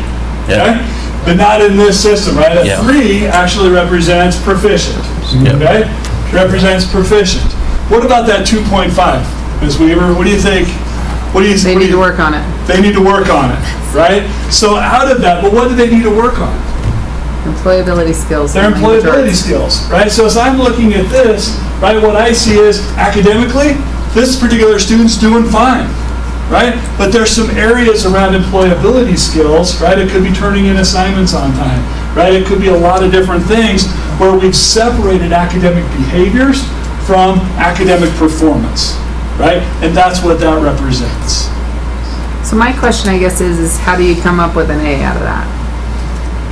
There is an algorithm behind that each one of those each one of those numbers represents another number that translates that or converts it into a 100-point scale. That's a great question. I guess what do you do when you only are grading one thing and they're not proficient? And the grade that's at the end of the school year is... So they have to have enough grades in a particular standard to be able to actually get a grade show up. That's not the case in elementary school. You can have one grade, one standard, and that's the grade for the semester. I know this is middle school, but in elementary you can have just one. And there's a number of scores that go into that particular standard. It's not just a single assessment that determines that grade or that score. So it's a level of proficiency, but it's not going to be just one. So they may have given a test, but they're actually measuring that across the year, and it could be on their daily assignments, other things that they're tracking as well.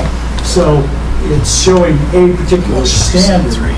And we have a very similar to this, only it may be foundational skills in reading, and then it outlines that, say, in the first grade classroom. So in this particular case, at the middle school, you have to have at least 3 formative scores, right? What we do is we have around standards, students are going to be given formative assessments, right, that lead us to the summative score, right? And for the middle school, first of all, these are not the only standards that Mr. Guild is covering in the first quarter, but these are the priority standards where there's been a lot of focus and therefore a lot of formative scores that have led to a summative score, right, for each of those particular standards. And the minimum is at least 3 formative scores before it will generate a summative score. So like 3 assignments worth. 3 assignments. We want them to be more than just assignments, but yeah, theoretically, yes. Yep. Does that give, like, can you click on that 3 and you can see the skill sets and Yes. all their homework and everything else? that's been Online, in yeah, there? in Power School, you can click on that and it'll take you to all of the assignments that generated that particular score. In each 7-point RL. Yeah, in each one of those standards. Yep. So when you go on the report card on the quick lookup, what you'll see on the quick lookup is that A. Once you click on that A, then you can go in and it'll show all the assignments, all the assessments, everything that was put together, and then it'll have a standard attached to it. There's also in Power School, if you look at the top, and a lot of parents don't know about this, at the top it'll show your standard grade, and then there's another tab to the left that will be all your standard scores. You click on that standard scores, you populate the whole thing, and it will show every assignment, every standard that you've been working on in that quarter. Now, when we do the report card, it's only showing the standards that they've worked on at this point. No, I agree with the standards-based grading. I do, 100% on this. Who's going to train our parents? At this point, with the way we put the system together, there hasn't been a huge lot of training. Now would probably be a time I could talk about how we got here. Because there was a point, thank you, he's so good. So let me go back a little bit and kind of tell you how we got here. Because in 2022, and probably even before then, we had talked about moving to this standard reference reporting. And so we wanted to do that. We'd been to some trainings, we did a lot of things around that, and then we decided it's time. We need to start doing this. What do we need to do? So if you look up there, I'm not going to read all these things to you, but we started making communication with parents. We made sure that proficiency skills were shared with parents. Mostly that occurred at parent-teacher conferences during that time. When they would come in and communicate, you'd show them based on the proficiency scale what their scores were. Now at that time, the only thing that was being shown out was the traditional A, B, C, D. We started to ask the teachers, let's start connecting these. Let's make sure you're attaching your standards to your assignments so people can start seeing what they are. Now, not everybody did that during that time. Some did, some didn't. Probably our highest flyers at that time were math and ELA that were doing that a lot.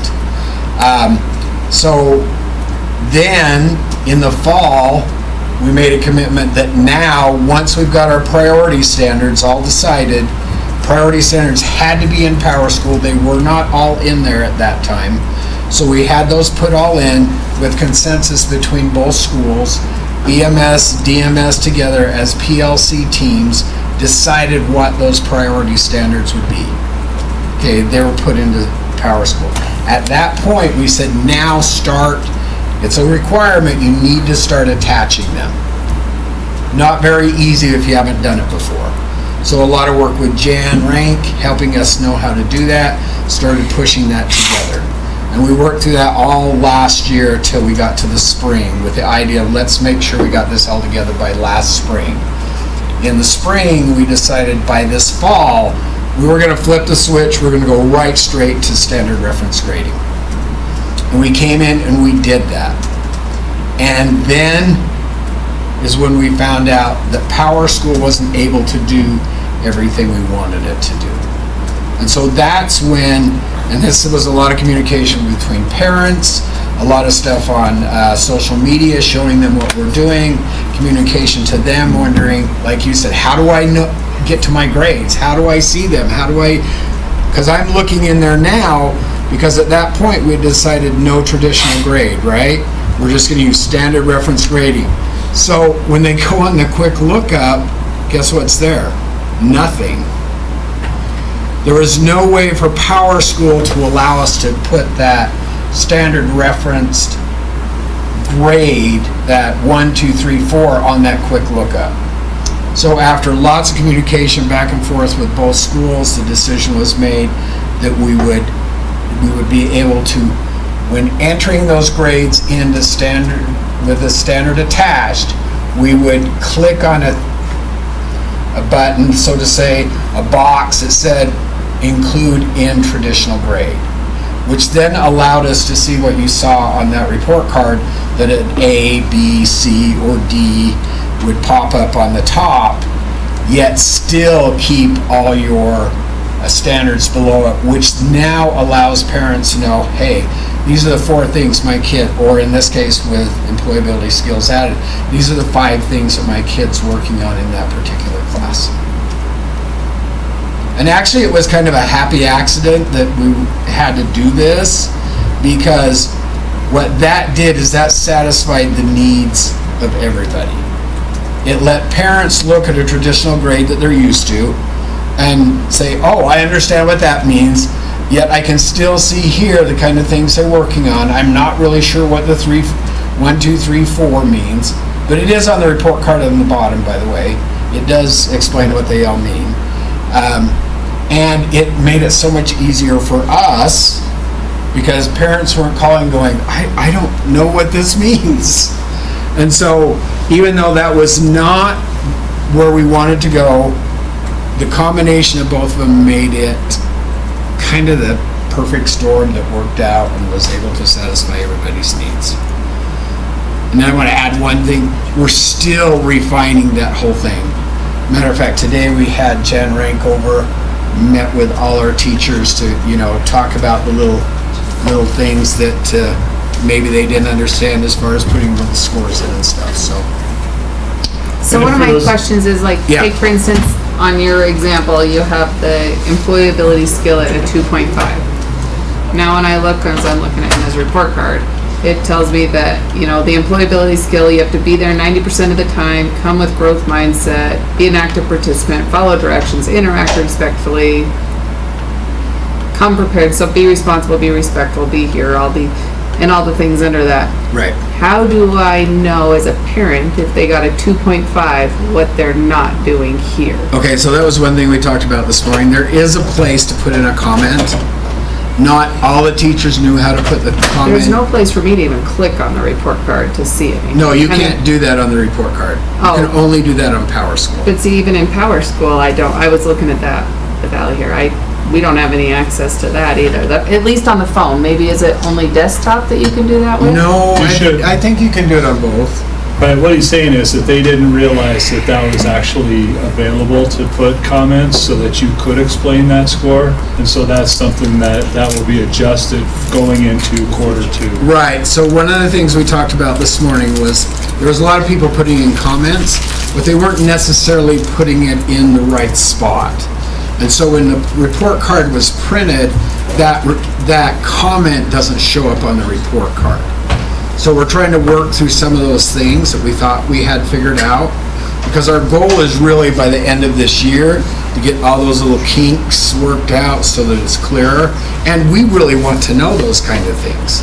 Right. We want parents to say, hey, I would love to have a comment in there so I know why my kid got a 2.5. Why wasn't he proficient? And is there a place in there, like, do the kids have access to this rubric? So Yep. how do they know if a 3, so I'm just going off of just the employability skills. If a 3 is meeting those 3 things, how do they get a 4? What do we do with our type A kids that want 4s across the board? How do they know how to go above and beyond to get this 4? Well, the teachers will be communicating that to them. Proficiency skill as well. Yeah, and there is a proficiency scale which isn't on there. There's a proficiency scale that actually outlines what a 4, 3, 2, 1, which our teachers should be sharing with parents, should be sharing with kids. I actually resent that out just today again, because a couple of the teachers said, I don't remember where I put that. And because what you see on the report card is really a list. Right. And the proficiency scale is a little bit different. It tells you what part here would make it a 3, what does it require to get to a 4, what makes it a 2, what makes it a 1, so forth. And that's what I think that part's important. I know when I was talking to elementary teachers last year, when Emma was there, they had no idea what a 4 was. They're like, and I think they're still building it and trying to figure it out. And I really don't mind that much in elementary and middle school, but once they hit high school and they're really working hard, once this goes to the high school level, I think they need to be 100% comfortable with what I need to do to get a 4. Right, and that is shared with them on their proficiency skills. How do the teachers feel about this? Actually, I think it's really, really good at this point. I can tell you at the beginning of the year, and David could talk about that. He was probably hearing lots of things at home. So at the beginning of the year, and I had lots of tough conversations with parents and stuff. It just wasn't looking in a way that met the needs of everybody. And when we were able to sit down with Jan, and Jan was a huge help to us, sit down with Jan and go through what we can do in Power School, what we can't do in Power School. How do we make this friendly to parents? And once we got to that point, I haven't heard any negative. So you're saying the teachers are on board like this now that they... Yes. Before we went to this, the teachers voted to do this. Okay. Yeah. Majority of teachers. Because I know there's been a lot of discussion about this, yes. Right. Yeah, so I just wanted... It's 3 years in the process. At least 3 years. And a big part of that is we wouldn't do it if we didn't feel like we were ready. right? But there are some unknowns, and there are things that you figure out while you're doing it, right? We have a multi-million-dollar dome project that we're hoping like crazy that it blows up tomorrow. All the way. In a good way.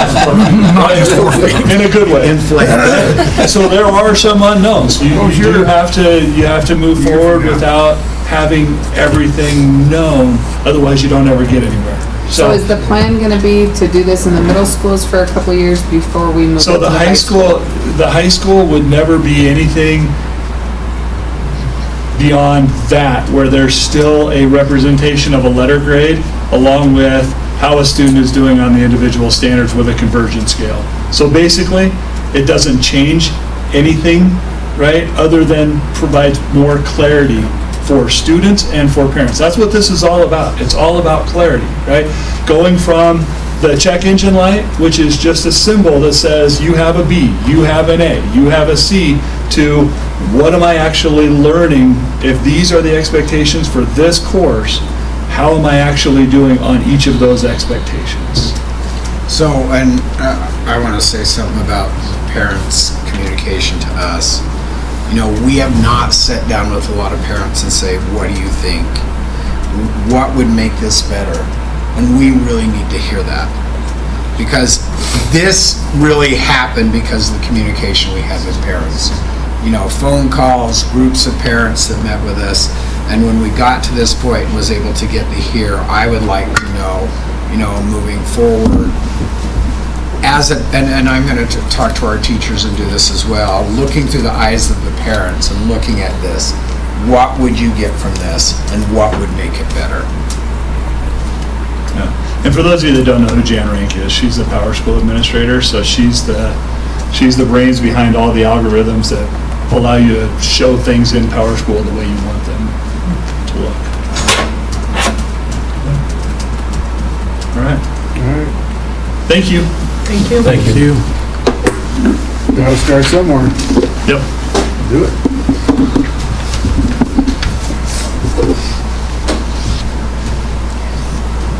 Ready to move on?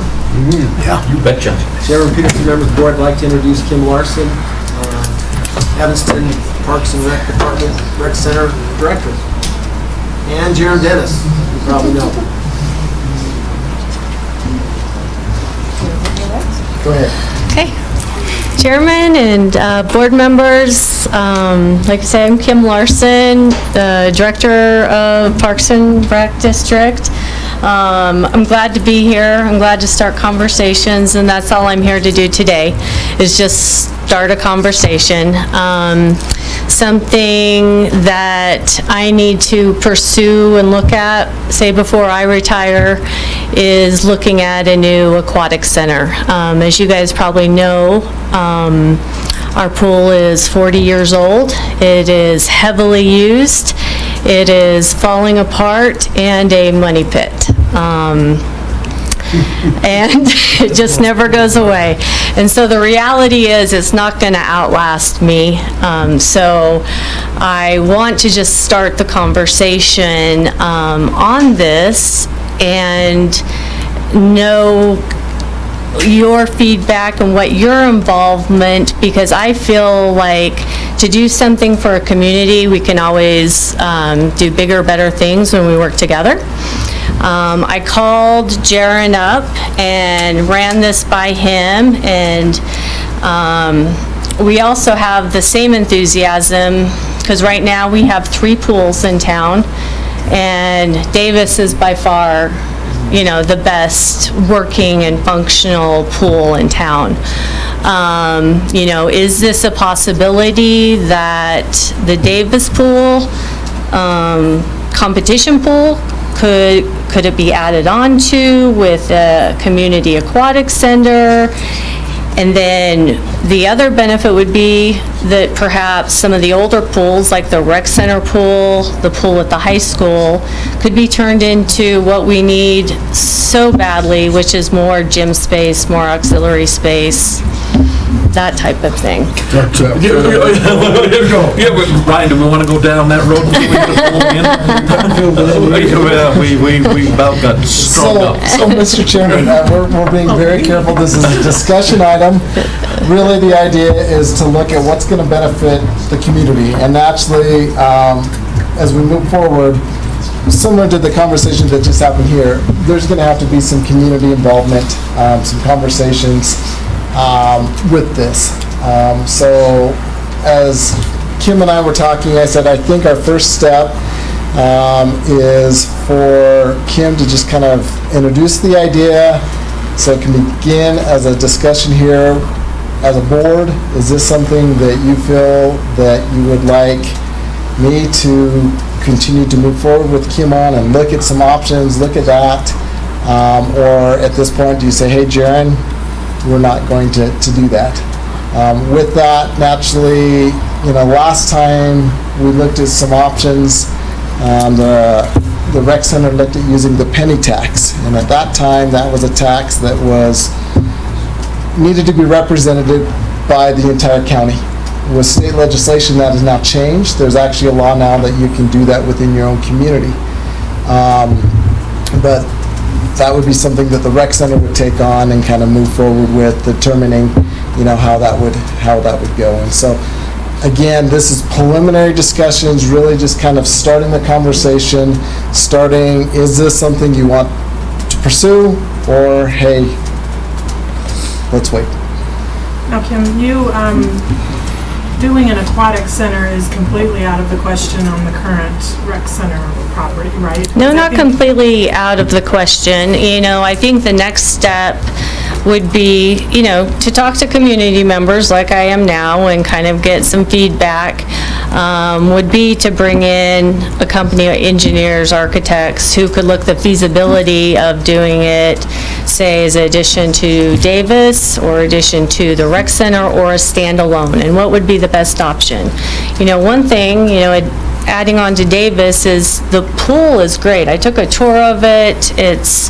It's got a much better reclaim room where it takes out the humidity, a lot less rust, and the pool deck, the liner, the new blocks, the new timing system, the new pump room. However, it's also almost a 40-year-old pool. So to have somebody actually look at it to see, what is the lifespan? Because I was always told lifespan of a pool back then when it was built was 25 years.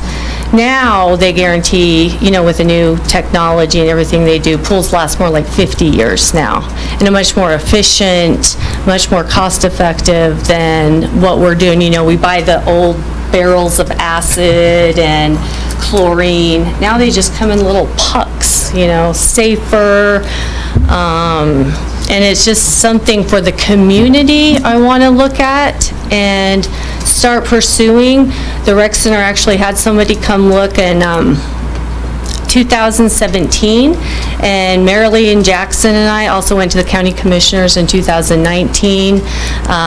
Obviously, it didn't go anywhere, but I thought it's time to bring it up again. And usually with aquatic centers are competitive pools.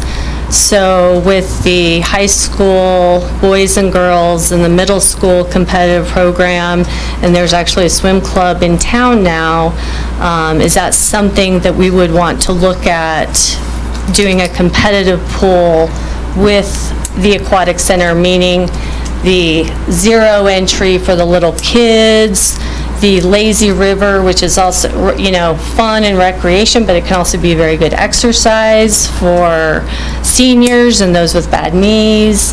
Water aerobics is absolutely huge up at the rec center. They need that warm water, and it keeps, it will serve everyone from 0 to 99. So how would that work, though, if we did decide we were going to help with this and that we decided to expand Davis? It would have to be a partnership. How does that work as far as like who maintains it? I mean, the school district would still be maintaining that property, right? Or- Well, as of now, we would need additional staff for maintenance, but we already are accustomed to, we hire all the lifeguards. We do have an extra custodian that helps us clean the pool deck. We have a aquatic supervisor. We would have to discuss, the costs of the maintenance and the chemicals and that type of thing would have to be a partnership. So I'm going to ask, sure I'm sorry, would I'm be. going to ask a question real quick. What are you looking at financially wise? Because Financially- I know what Laramie paid for theirs. Yeah. I know what Green River paid for theirs. Yeah. So Laramie was $18 million. Yep, so I was going to say about 15. And so this would be done through a penny tax that the voters of Evanston, Wyoming voted yay or nay on. It would have to be very specifically written out on the ballot of exactly what that money is going toward. Once that money is collected, then that tax goes away. So it'd be like a 6-penny tax, except for it'd just be for Evanston. Chairman, there's a member of the board, if I just add, the footprint of Davis Pool is 17% of that building. And yet, for most of the day, it sits vacant until after school usually. We do run some swim classes, but it's not used very often. The idea of combining with the city to have an aquatic center at Davis just makes sense. It has the parking space, it has the space to add on. We struggle maintaining 2 pools. Yeah. We can use 10% of our major maintenance money. We use way more than that. And I think that's the key to this, is let's get into discussions with the city in terms of how we can move forward together. So I guess on our end, as far as the partnershiping, what are you looking from us? Just for space and building? Are you looking for financial stuff? Actually, I'm just seeing if you would like to be partners. I would hate to move forward with something that benefits a lot of the kids and athletic programs that are going on, that you guys are doing similar and duplicating that. So I would just like, we're going to go forward with it one way or another. It's like, but what hand would you guys like in this? Because I know it would be helpful to have less pools for you guys to maintain. How much square footage, how much space is there that you could utilize at Davis? So if I may, Chairman Peterson, members of the board, I think going back to the question that Chairman Peterson asked. As you guys might recall, and we've talked about this in some of the conversations in the past, one of the things that the state annually asks us is about our excess square footage. And Superintendent Thomas can attest, that's a question that comes up, and then I have to justify the excess square footage that we have. 2 areas that we get dinged on with our excess square footage is Davis Middle School and Evanston High School. Both beautiful buildings when they were built. Naturally, they were built with funds here in the community that were bonded and paid for. Then when the state changed things, they took over all of those buildings, and there's always been this push and shove about our excess square footage. So the way Davis is designed, you actually have a nice separation that we could look at 2 options. We could either lease that portion to the city, which then takes that excess square footage off of our numbers, which is a win-win for the state. Or you could actually kind of divide, and I wouldn't recommend the selling where you literally, because it'd be very difficult to separate the heating and the cooling and all of that. But physically, because there's separation, they could have a full day's activities and it wouldn't impact our students here with the way the doors are set up. Community members would still have to enter Davis Middle School through the front doors using the security system that we have. They wouldn't be able to come through the pool and go through the pool coming in the backside. Okay. You bringing that up, at 10 o'clock we have water aerobics at our pool. We are sending 10, 12 people through a time period of when we got kids going from class to class.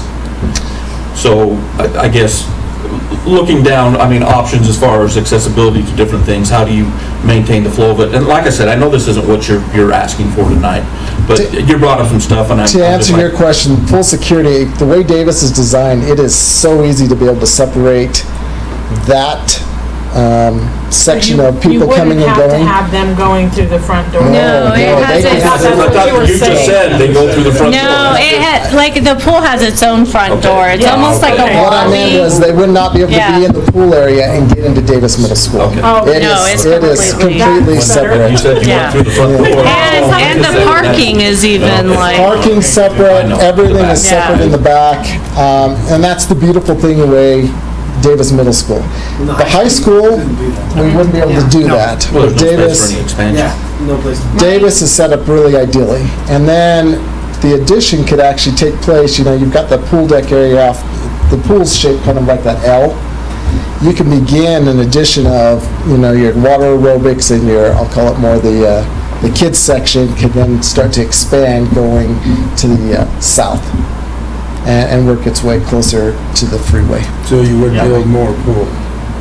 There would, Lazy River. yeah, lazy river, more pool, which would allow kids to do what they need to and still be able to have your middle school and high school.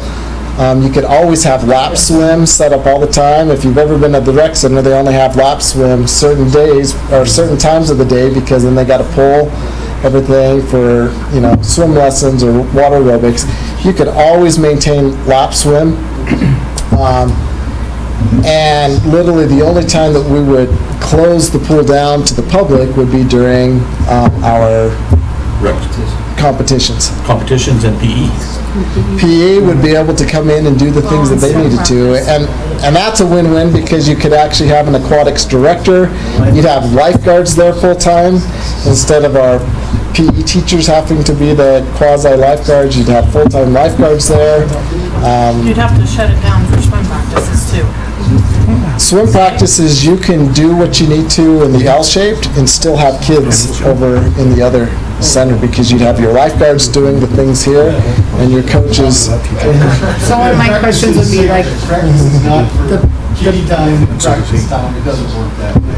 If you have two separate areas that are, there's some things that could work out through my that. other thought too was, so we just talked about like the water needs to be a little warmer for water aerobics. Yes. How do you justify the ice cold Davis so these pool are the and conversations I'd like to get started about standalone pool Not a 80-year-old water or, aerobics. so, do we do one separate pool or do we, combine them? So As a community person, I love where the rec center pool is. We love to have birthday parties Yeah. there. We love to have, yeah, and it would need to have like the birthday party room I totally and, agree with expanding it and redoing it. I just like the location Yeah. where it's at, because I have 3 kids that might want to play basketball, and Yeah. my daughter wants to swim with her friends, and, your husband's up playing racquetball, you kind of have everything in one area. So what I'd like to see, and I don't know what the board or the direction of this is going to be,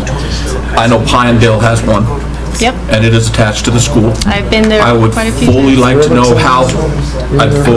know how they operate, how they have a recreational pool, their aquatic center that coexists with their school. And so with that, because Laramie's is not a community pool. I mean, it is strictly $18 million for a swimming pool. There's no lazy river, there's that. No, that is a high platforms. school, but right next to it is the community aquatic center that was built by the penny tax. So anyway, so as we move forward and you're wanting to find out more information, we would like to I would personally like to know how they handle the commingling of school and other recreational activities in community. Yeah, for the Parks and Rec in their facility, so. Great. Yeah, those are Kim, I have a great question. questions. You referenced 2017. Yeah, That probably is Dave Burbeck. yes. Yes. In And fact, I've been talking to Dave a little Good. bit because he already has our information. He's Yep. already done a site visit. And he has different phase plans, so if you don't get to the end game, they help you like little bits and pieces to start figuring this out. So, when we talk to you next, there could be more information standalone versus combining. Yeah, And Dave is more than willing to help with His that. success rate is about 90% to Yeah. get bond or Yes, or penny the tax penny tax, passed. yeah. And they have a real good plan as far as getting the Yeah. community people involved, so, Yeah. good, all right. So, but thank you, yeah. Got them involved with our dome, with our field house. Any questions or I comments? said if he has that kind of rate, we should have him involved with our field house. Okay. Well, I think we had talked about when I was on the rec board before, using that lower parking lot to expand Yeah. the pool area. I don't know. There's some options out there. Down to expand, and it'll have to be studied, where's the best place to. Yeah. Well, feasibility studies, yes, most He definitely. will do that. Yeah. Freestanding. Yeah. Good guy. They come down to that. This just provides the city with other options. We have another dome. Put a pool in it. Actually, there's some aquatic centers that do that, take it off. Yeah, those few months of vitamin D that we get in the summer are supposed to be so nice. Have like a little indoor, outdoor. So again, this was just information, Yes. kind of starting that conversation. If you have some other ideas, Mr. Peterson, I think, definitely reaching out to, there's probably at least 6 or 7 school districts around the state who have a joint between. And what kind of agreements they have or whatever. And how do they run their practices? Yes. And how do they run this so it all works out? So I think it'd be great. So thank you Right, for your well, time. thank you so much for your time, you guys. Thank you. Hey, Patient hey. waiting so long. Thank you. All righty, that finishes up our discussion items. We can move on to item 7, public comments. Do we have any takers? Moving on. That whole thing. That whole thing right there, so Public comments came out. we'll give them 5 more seconds. Oh, that's it. Nope, no public comments. So we will move on to our action items. So in our action items, we did not discuss any personnel within our executive session, but I did see on there that there was. We have a one. contract to offer. Okay. We recommend that you approve the contract of Andrea Tremo. She's a special ed teacher. She's returning back to our community, and we're pretty fortunate to get her at semester. Okay. I think it's semester. She's coming in the semester? Andrea coming back in semester, or as soon as she can? She's ASAP. Okay. ASAP, so for special ed. Okay, so I need a motion to approve the personnel for a SPED teacher. Mr. Chairman, I move that we approve the action item in regards to personnel for a special ed teacher. Second?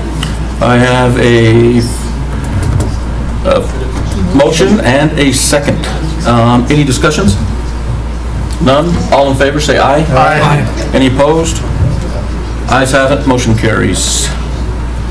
Next on there, the school attorney contract. I need a motion to approve the school attorney contract for Mr. Phillips. So moved. Second. I have a motion and I have a second. Was that Jenny or Kristen? It was Jenny. Who was the second? Dan, any discussion? Yes, Mr. Chairman, I'd like to know what the contract is now, because in the information, it just said you were going to add $1,000 and then $50 an hour. I just wondered what it was before. Jeff, do you want to answer that in terms of Yeah, the it was retainer amount? 5,000 and then 250. So the retainer was 5, Yeah. and it's going to 6, and the other was what? 250. Okay. I'm okay with that, I You just want clarification Yeah, I just want on some it. clarification, yeah. I tried to confuse you. I know. Thank you. Any other discussion? Nope. All in favor? Aye. Any opposed? Ayes have it, motion carries. Congratulations, Mr. Phillips. You're stuck with us again. Yep. Next on our action items, I need to have a motion to table the development agreement for the approved for the development agreement as discussed in the executive session. Mr. Chairman, second. Second. So I have a motion from Jenny, second. Any discussions? None? All in favor? Aye. Any opposed? Ayes have it, motion carries. Next on the action item is we need to approve the train control lease. And this sounds like HVAC stuff. Very good. Mr. Chairman, members of the board, what I'm bringing before you is a 2-year lease with train controls. Because we are going over this fiscal year and next fiscal year, the auditors recommended that we have this approved through the board, even though it's using major maintenance. And I've got enough funds right now in our major maintenance to take care of one school, but in a way to save costs, what I did is I had them look at, hey, if I can get both of the schools at the same time, they were able to actually save us some funds. We would do a 2-year lease. I'd be able to pay it this year and then pay it off next year, which would allow us to upgrade the 30-year-old controls that are at Aspen Elementary and Davis Elementary and get it on the same. So the only school left to upgrade then would be Evanston High School, so then we'd have all of our facilities on the same program with our train. So that's the 60,000-foot view of it. Any questions on that? So that's major maintenance, It's major maintenance, coming out of major maintenance, and so, as I stated, I already had allocated the funds out of this year's, and I just got it on my plan for next year. I'm actually able to save about $30,000 by getting it all done this year, but in order to do that, we had to do a 2-year lease. Okay. So I need a motion to approve the train control lease for 2 years. Mr. Chairman, I move that we approve the train control lease for 2 years. Second.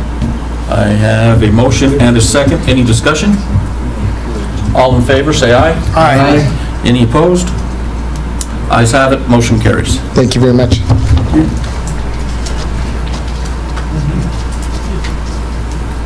Okay, that is the last of our action items. We will now move on to board roundtable. Anybody? Chairman Peterson, just a couple items. Just a reminder, the Wyoming School Board's conference is next week, 15th through the 17th. Dan is attending, I'll be attending. Do you guarantee the weather? No. I guarantee it's not going to be good. I remember we did that before. Oh, it's horrible. The other thing I want just to put this in the board's mind is last year we had 3 board members attend the High Reliability Schools Conference in San Antonio. We took a pretty good contingent of principals. This year we have 3 principals that will be attending. We'd love to have board members go to that. It's a great conference. What one is it? High Reliability Schools, the one that was in San Antonio. So it's going to be back to San Antonio again? Okay. When is that one? Middle of January. Yeah. It was 15th, 16th, 17th, something like that. We'll find out the dates for sure. We will have schools recognized again for level 3 certification. New principals attending that didn't attend last year. We'll probably have an administrator or 2 go also. And it's a very good conference. Dan and David and Joe can attest to that. Yeah, it was great. Yeah. So anyway, on that, Warren had their whole school board go. Yeah. So Warren, Wyoming, their school board attended with their superintendent down there, so. And Green River took a pretty good contingent of their teachers and board members too. Yep. The other thing is Thursday the 9th, it's our annual chamber luncheon where we put that on, so we'll be in here. You guys are all welcome to attend. If you're going to attend, let me know so we make sure that you counted for food. Probably need to know tonight. We will introduce you, of course, to the chamber.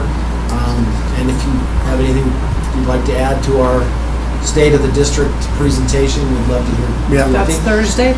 Yeah, this At Thursday. what time? Noon. How long will it Chicken last? cordon bleu, an hour. Most definitely an hour. I'll go. Our I'll be presentation's there. about 20 minutes. Huh? I mean, I might have to duck out, but Oh, I could come. Well, Dad, Now, is it chicken cordon bleu or is it chicken cordon bleu sandwich? no, it's chicken on cordon bleu. Okay, then I'll probably come. Mashed potatoes, gravy. All right. Yeah. So Jenny, David, and Dan. I'll go. Yep. Is that it? Yeah, as long as Dave's I going, duck out. Ben's going to go. It's a free meal. Yeah, what if he's retired? This Thursday? Okay. Yeah, he'll be there. Okay, thank you. So I'd like to comment on one thing, and I hope everybody hears this. It was great hearing from the kids today. It was great hearing from you guys in the golf and your accomplishments. I think that this community does an outstanding job. Mr. O'Neill, what percentage of kids are involved with extracurricular activities in our community? I think in our middle schools, it's close to 90% of our kids are involved in both of those schools, involved in our activities. At the high school, it's probably close to 70%. Our numbers are incredible in terms of big school involvement in activities. And I'm not saying sports, but all of the It's everything. activities that we offer in our schools. Our buildings are used, our teachers and coaches are working really hard. I think it's an amazing thing. But we do it for young ladies like that sitting right over there. Yep. I'm glad you commented because that girl is incredible. Mr. Kohler and I and Mr. Lester were talking about just an idea. That young lady took the idea and made it happen. Good for Along her. with these two guys making it happen on Friday night. But I see her in a lot of places. She drives to golf, back home from golf, so she can dance to get back to golf. And not only does she do all of that, she also works. She has a job. One of the most impressive young people I've ever met. And get straight A's. And sits here for 2 hours. Sits here for 2 hours and puts up with us. I would like to add something here also. I traveled to Riverton to watch the football game. It was beastly cold, and Evanston had more people in the stands than Riverton. And of course, that was a great win, and it was wonderful. Cody was a different story, but I listened to Cody, and I did talk to different people around Cody, and they talked about how our team never gave up. They played tough till the last second, and they were impressed with that. And when there was an injury on the field, both teams were high class. There was nothing but high class by that football team up there, both of them. So I want to say how wonderful the last two playoff games were. No, and that's what I wanted to bring up. We live in a phenomenal community. Our kids are involved. Our parents allow our kids to be involved. We have coaches, we have teachers, and willing to do what they need to do to get these kids involved. And I think it's absolutely fantastic. And the reason I thought about this is my wife called me yesterday and she was just thrilled to death. She goes, "Guess how many kids I got for math counts?" And I says, "I don't know, honey. You usually have about 10. And she goes, "I have 24. So 24 kids in math counts. It is not about sports. It's about activities and getting our kids involved, whatever it takes. And I think that's phenomenal. 70 kids at the high school, 90 kids at the middle school. Great job, Evanston. So thank you. And when kids are involved with activities, they're not in much as in trouble. Yep. So that's the key to the whole thing. No time to get in trouble. Can I add one more thing? We had a coaches meeting this morning at 7 a.m. Mr. Thomas actually sat in on part of it, but just real quick, we talked about culture and how culture is changing. We have an unbelievable culture change that's taking place in Evanston. Yes, we have these huge numbers, but we also have coaches and kids and obviously parents, because none of this happens without them as well, that are committed to being better, that work towards being excellent, that Mr. Thomas has presented to you guys for years. We had an amazing year in football. We had an amazing year in every activity this fall. We talked about not quitting, and that's a big part of it, not giving up. And we had a very young volleyball team that did that. Obviously, we had a cross-country team that won a state championship. We had two golf teams that were stick runners up. We had the to the swim and dive team that's made huge improvements.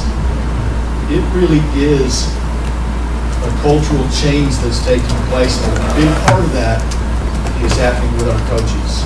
Our coaches have made huge strides with their kids, the effort levels, the commitment in the off-season. That's going to be a great thing for. It will permeate every single thing that we do, not just in the activities, but in the classroom as well. Because the things that they're doing in their programs, it's not just about winning the games, it's about developing young men and young women and being better citizens. So, and I was just using Allie as an example. That's a product. It's amazing. All right, thank you. Anything else? Nothing. Mr. Chairman, move to adjourn. I have a motion, and then I have a second to adjourn. Any discussion?